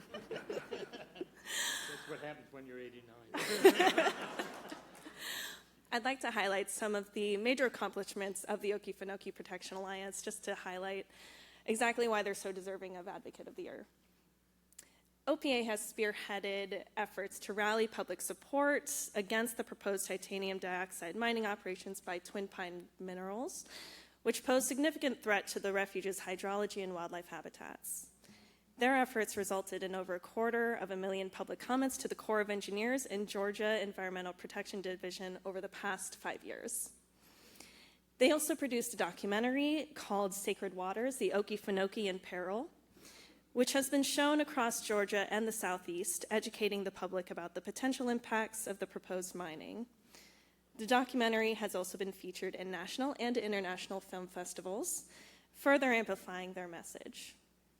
OPA has successfully united over 40 conservation organizations, creating a powerful coalition that collectively advocates for the protection of the Okefenokee, and their collaborative efforts have resulted in securing resolutions of support from 14 cities and counties in Georgia, representing over 1.1 million residents. And they have worked diligently to engage the Okefenokee's gateway communities and support efforts to boost the local economies through increased levels of ecotourism. With this award, we recognize OPA's relentless advocacy, innovative public engagement strategies, and collaboration with diverse stakeholders to raise awareness and significantly challenge the mining threats.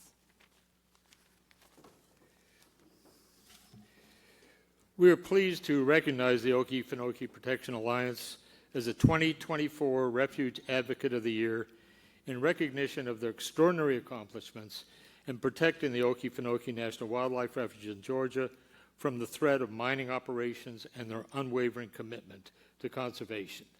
Representing OPA are Christian Hunt with Defenders of Wildlife and Bill Sapp with the Southern Environmental Law Center. The Refuge Advocate of the Year Award honors individuals or groups that have made significant contributions to the National Wildlife Refuge System and acknowledges impactful advocacy efforts to protect refuges from external forces. As the 2022 recipient of the Advocates of the Year Award, it is my great pleasure to participate in celebrating this outstanding advocacy by OPA. The OPA exemplifies the power of grassroots advocacy and collaboration. Their dedication to protecting the Okefenokee is an inspiration to conservationists everywhere, and their success demonstrates that what can be achieved through persistent and united efforts. The National Wildlife Refuge System has been severely challenged by budget and staffing shortfalls and a growing backlog of deferred maintenance.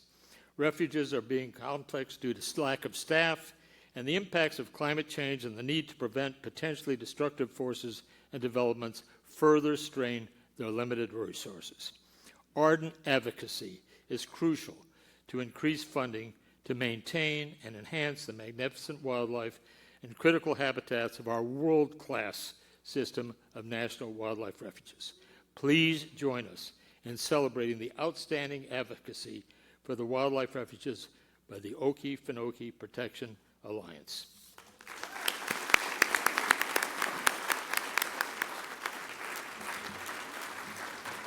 We give this to them now. Congratulations. Thank you very much. Thank you. Well, with 5 million folks represented, we're going to have to cut this up into a lot of small pieces. But we are honored, Christian and I are honored to accept this award for the Okefenokee Protection Alliance. It's been an incredible journey, one that continues into the future, because the state of Georgia, we think, is on the cusp of issuing this permit for the mine, the titanium dioxide mine that would be constructed on virtually the banks of the Okefenokee. We're both attorneys. This is an advocacy award, so we're going to advocate. My part is the easier part. I need to persuade you all to go to the Okefenokee. And I'm going to do that by, one, recognizing Director Williams, who has come to the Okefenokee and slept out on a platform surrounded by the 13,000 alligators. And she's even showcasing one of the species that you would see if you came to the swamp. But as we explored the swamp, we just came upon the most magical areas. I mean, you go into certain areas where there are meadows and you see, lily pads as far as you can see, framed in cypress trees. And then in other places, you'll be, basically enveloped by these cypress trees with the Spanish moss draped on their branches. And in other places, you'll see floating peat islands with trees and with hooded pitcher plants that are about as high as your hip. And the critters are amazing.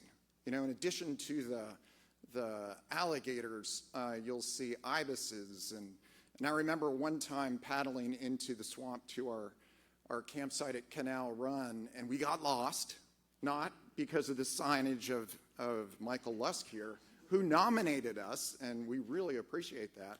But we got lost, and as we were arguing about which way we should go, we looked around, and we were surrounded by a rookery of little blue herons with the chicks peeking out of the nests. And another quick story, I always make this barred owl call. It works about 30% of the time. And I was camping with a group of students from the new school, and I wandered off by myself and made my barred owl call. And an owl didn't come, but two red-cockaded woodpeckers came. And they were looking for that pesky owl, and they landed about 10 feet away from me. So it's those type of magical experiences you'll find if you come to the Okefenokee and enjoy it with us. Because, we've got to, really draw attention to these wonderful refuges. And I hope you'll come. Christian? Yeah. Thanks to Bill for so eloquently describing the Okefenokee.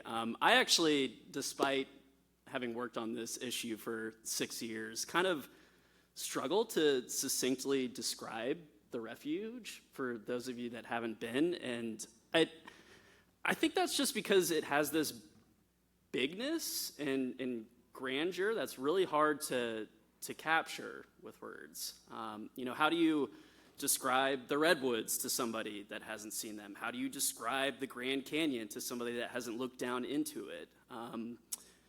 The Okefenokee is that way in that it has very elusive qualities that are not easily captured by language.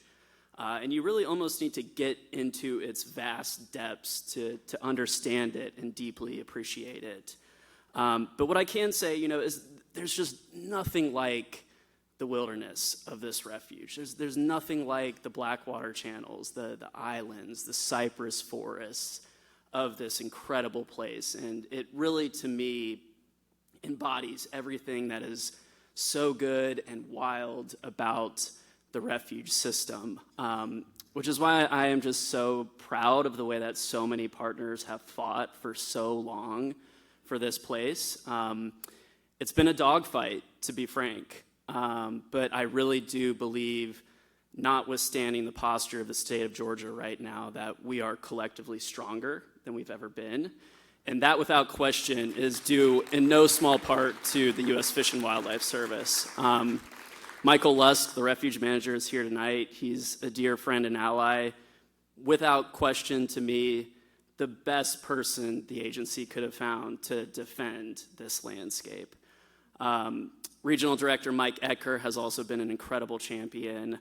Our hats go off to Emery Hoyle, Brett Hunter, Chief Martinez, Will Meeks, he used to be in the region, of course, Director Williams, the leadership at Interior, Senators Ossoff and Warnock. We really could not do this without you all. And, we haven't won this fight yet, to be sure, but please keep moving forward with us. Keep moving the ball forward. We really do believe that we are closer than ever to prevailing. And I do believe, as does Bill and all of our partners, that we will defeat this mine, we will defeat future mines, and we will make the refuge whole. Thank you very much.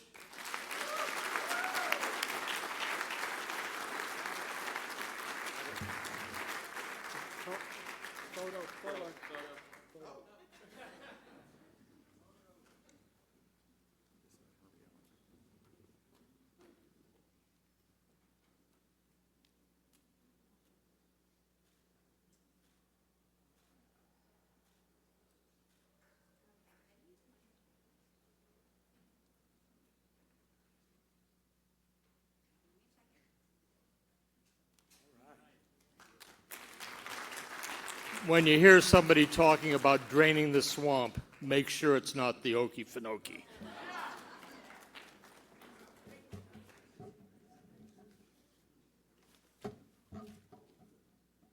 Well, they got all my papers messed up here.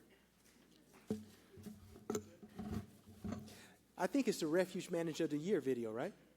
Yeah, all right. Here we go.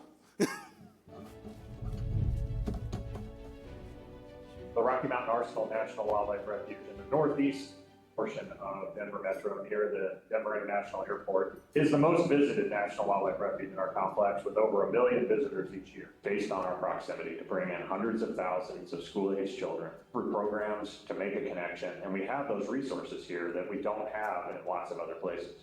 When you visit the Rocky Mountain Arsenal National Wildlife Refuge, almost everyone wants to see the American bison. Receiving this award is extremely humbling, because I only represent the work of hundreds of other people that are out doing this work. Interesting about this mission is every day we come to work to make the world a little better place. And while we don't win them all in wildlife conservation, we've won a lot.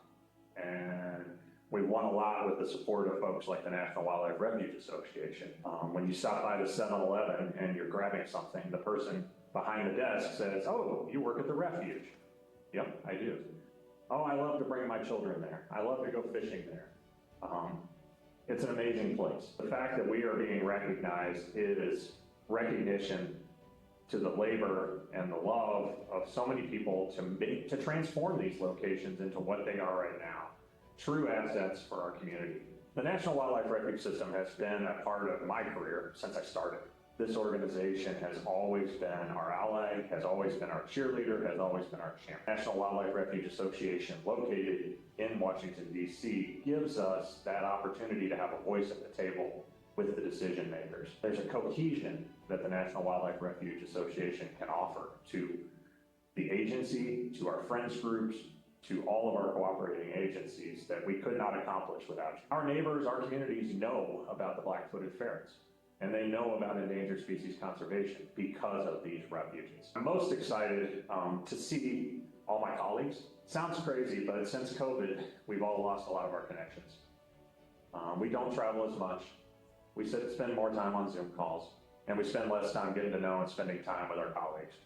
So the fact that I get to come to DC and spend some meaningful time with the people that I work with, the people that share the mission, the National Wildlife Refuge System and the National Wildlife Refuge Association work together to accomplish amazing work that may not be evident today, may not be evident tomorrow, but may be evident in 100 years, may be evident in a very, very distant future. And the work we do matters.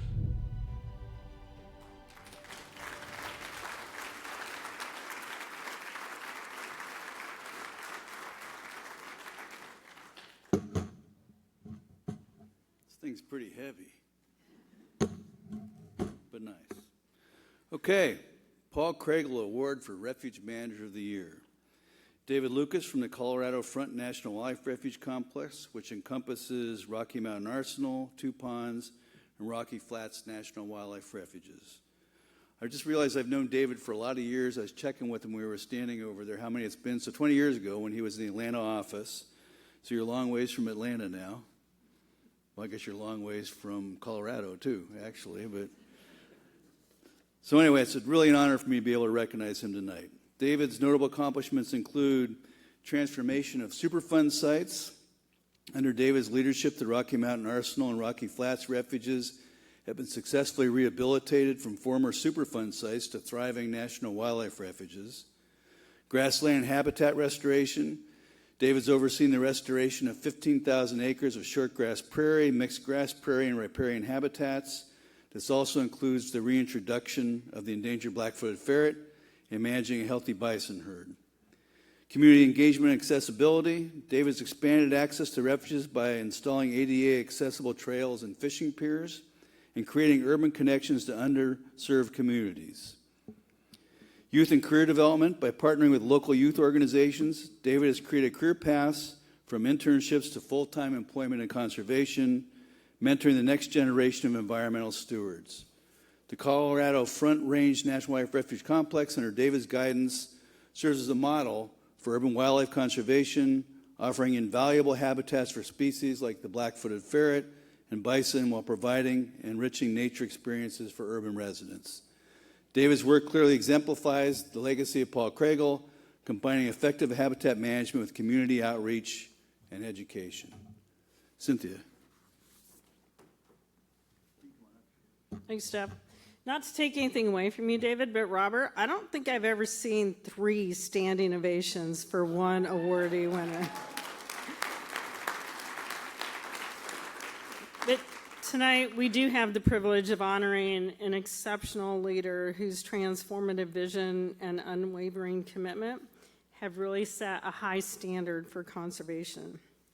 You know, Paul Craigle was the first manager of the inaugural refuge at Pelican Island in Florida. This honors refuge managers who have made significant contributions to the protection and the management of national wildlife refuges. David, I couldn't be more proud to present you, David Lucas, as a refuge manager of the Colorado Front Range National Wildlife Refuge Complex with the prestigious 2024 Paul Craigle Award for Refuge Manager of the Year.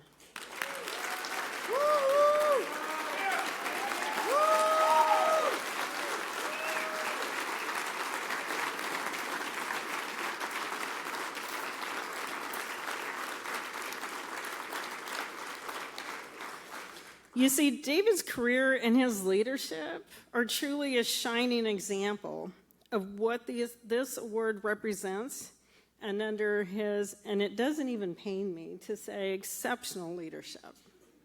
The refuges of the Colorado Front Range Complex have become known for conservation excellence and community engagement. Jeff talked about all the acres that you've restored and the pivotal role that you've played with black-footed ferret, all that you've done with bison and the bison stewardship program and improving co-stewardship with native tribes. Let me talk about that. The success of the herd allowed for 50 bison to be sent to the Rosebud Sioux tribe in South Dakota and inviting a local intertribal group to the bison gathering operation. This allowed them to experience the bison and conduct a blessing ceremony, recognizing the healing of the land, bison, and people, and that, David, takes leadership. In collaboration with the community, you have guided the Rocky Mountain Arsenal and Rocky Flats National Wildlife Refuges in transforming these former Superfund sites into thriving habitats. There are a lot of people that questioned why we would ever bring people to Rocky Flats, but you found a way. You, in your leadership and your dedication, you have created safe havens for wildlife and for people, demonstrating the power of restoration and the impact of collaboration with the community. And so today, Rocky Mountain Arsenal and Rocky Flats are now vibrant urban refuges. They welcome more than 1 million visits a year. And many of those visits, they're from neighborhoods, but they're also from travelers who make Denver their vacation destination. I appreciate, David, that you have worked tirelessly to ensure that these urban refuges are more accessible and inclusive for Denver residents and for visitors. You have reassessed staffing needs of the complex to hire bilingual rangers and create recreational opportunities through hiking and biking trails, archery, and catch and release fishing. Where there were once chain link fences, neighbors now have welcoming trailheads with designated parking and trails with accessibility in mind. Working with the closest neighborhoods, David and the team, they're learning what the community needs from their neighborhood wildlife refuge and how it can become even more welcoming to residents and spark an appreciation for the natural world. In every respect of his work, David Lucas has exemplified the spirit of Paul Kragel, combining important wildlife and habitat management with a profound commitment to the community. David, it's an honor to present you with the 2024 Paul Kragel Award for Refuge Manager of the Year. Congratulations and thank you for your outstanding contributions to conservation and community engagement. Ladies and gentlemen, please help me in congratulating David Lucas.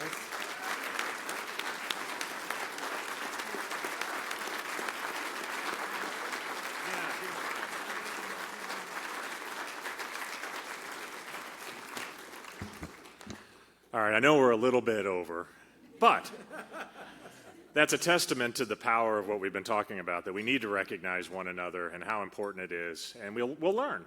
Maybe it'll just be a little longer ceremony next year. But I would be remiss without doing thank yous and having a little bit of discussion. So, as I said in the video, it is a truly humbling award. There are thousands of employees across the U.S. Fish and Wildlife Service and the National Wildlife Refuge System that make this happen. I am just here today to represent them. So I want to give some thank yous. Thank you to Secretary Jewell, Deputy Secretary Scarlett. I see you there. The lights are bright. I'm sorry. I do want to mention that she doesn't stop when the fishing stops. We have another story for later tonight, but Sally is always there and wants to spend some extra time with all of us and take a couple extra hikes, hike a couple extra miles. So I think that's a big, important thing. Thanks to the National Wildlife Refuge Association, Jeff, definitely, for all the hard work. And Desiree, welcome back. Very excited. I do want to thank my family. My wife is here, Maria. My mom and stepfather are here. I do have two daughters at home watching, Parker and Mia. So I want to get a little bit, I need your help. So all of us know that being a family member of someone in the National Wildlife Refuge System means something different. It means you're an employee. It means you're a supporter. It means all hours of the day. We can't do it without our families. I can remember times when an oil rig blew up in the Gulf of Mexico, and the next thing I know, I'm on a plane for the next darn near 6 months. I can remember Hurricane Katrina when we were down there for a very long time helping communities. We get calls at all times and all hours. My daughters love to plow snow. It's a part of the job. So let's give a shout out to all the families, the spouses, the partners, the children, the parents that support us in the National Wildlife Refuge System. I need to thank the staff at the Colorado Front Range National Wildlife Refuge Complex. Many of them are about to go out on a shift tonight and do black-footed ferret surveys all night, working to vaccinate baby ferrets. Some of our staff is on wildfires right now. The West is burning. So I want to give a shout out to all of our refuge employees at the station and across the country, and to all our firefighters for the hard work that they're doing right now.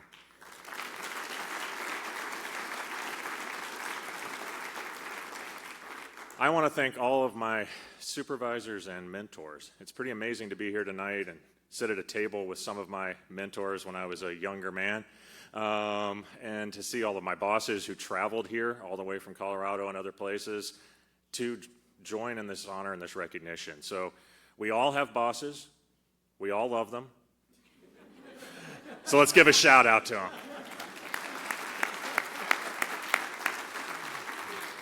All right, so just a couple of quick words.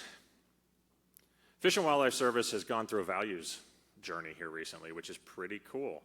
And for those of you who have not been a part of that, we've come up with some catchphrases, some key words. Our values include stewardship, integrity, respect, collaboration, and innovation. Can you come up with 5 words that are more representative of the National Wildlife Refuge System? That is what we do, folks. So, with those words in mind, we've heard climate change from almost every single person that's gotten on this stage. Climate change is very scary, but I'm optimistic. And why am I optimistic? I'm optimistic because of the young people that we are hiring right now to take our place.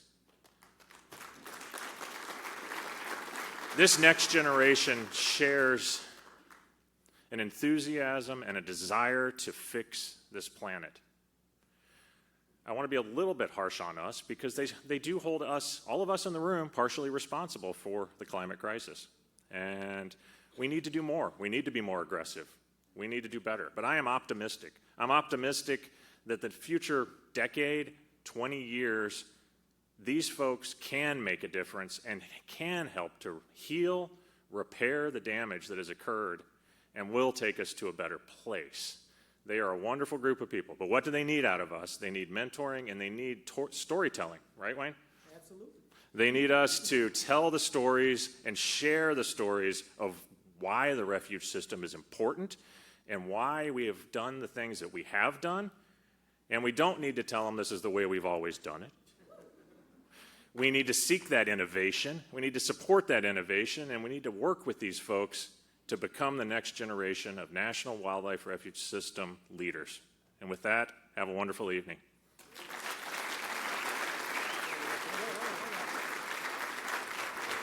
Where do you want me?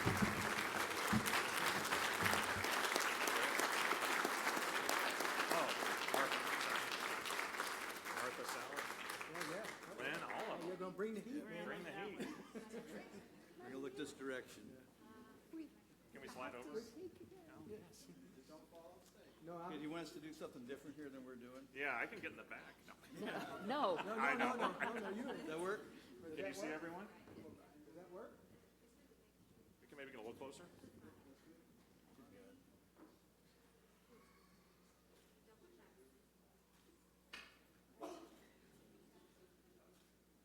Okay, thank you. Thank you.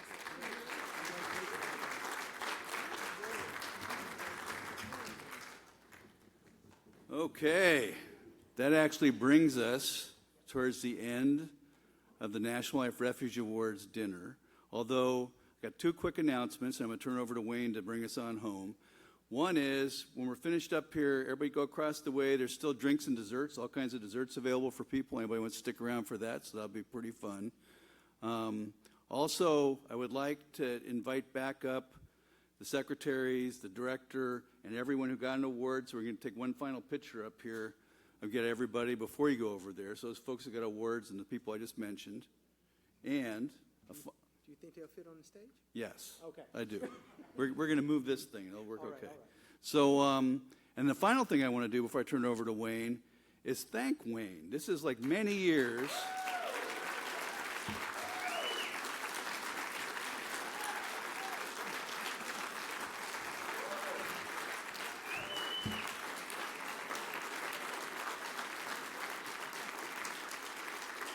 Many years since he became a board member of the Refuge Association. He has volunteered his time. He's just here for us all the time. He's a really good friend. I appreciate him very much, and thank you for doing this over and over again, Wayne. You're the man. So, and with that, I'll turn it over to Wayne to bring it on home. So, Well, folks, you know what's really important? It went a little bit long, but didn't it feel good? Didn't it feel good? Also, I'm excited. We're rolling into our 50th year as an association. Can you imagine that? Can we get a little love for that? So for someone who really really advocates and stewards for public land, someone who understands that outdoors is for everyone, I want to welcome you to come back, keep coming back. I want to see you next year. And other than that, Jeff, drop the mic, baby.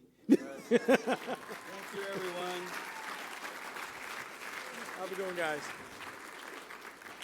I think we can lift this. So if I get the awardees and the people I mentioned.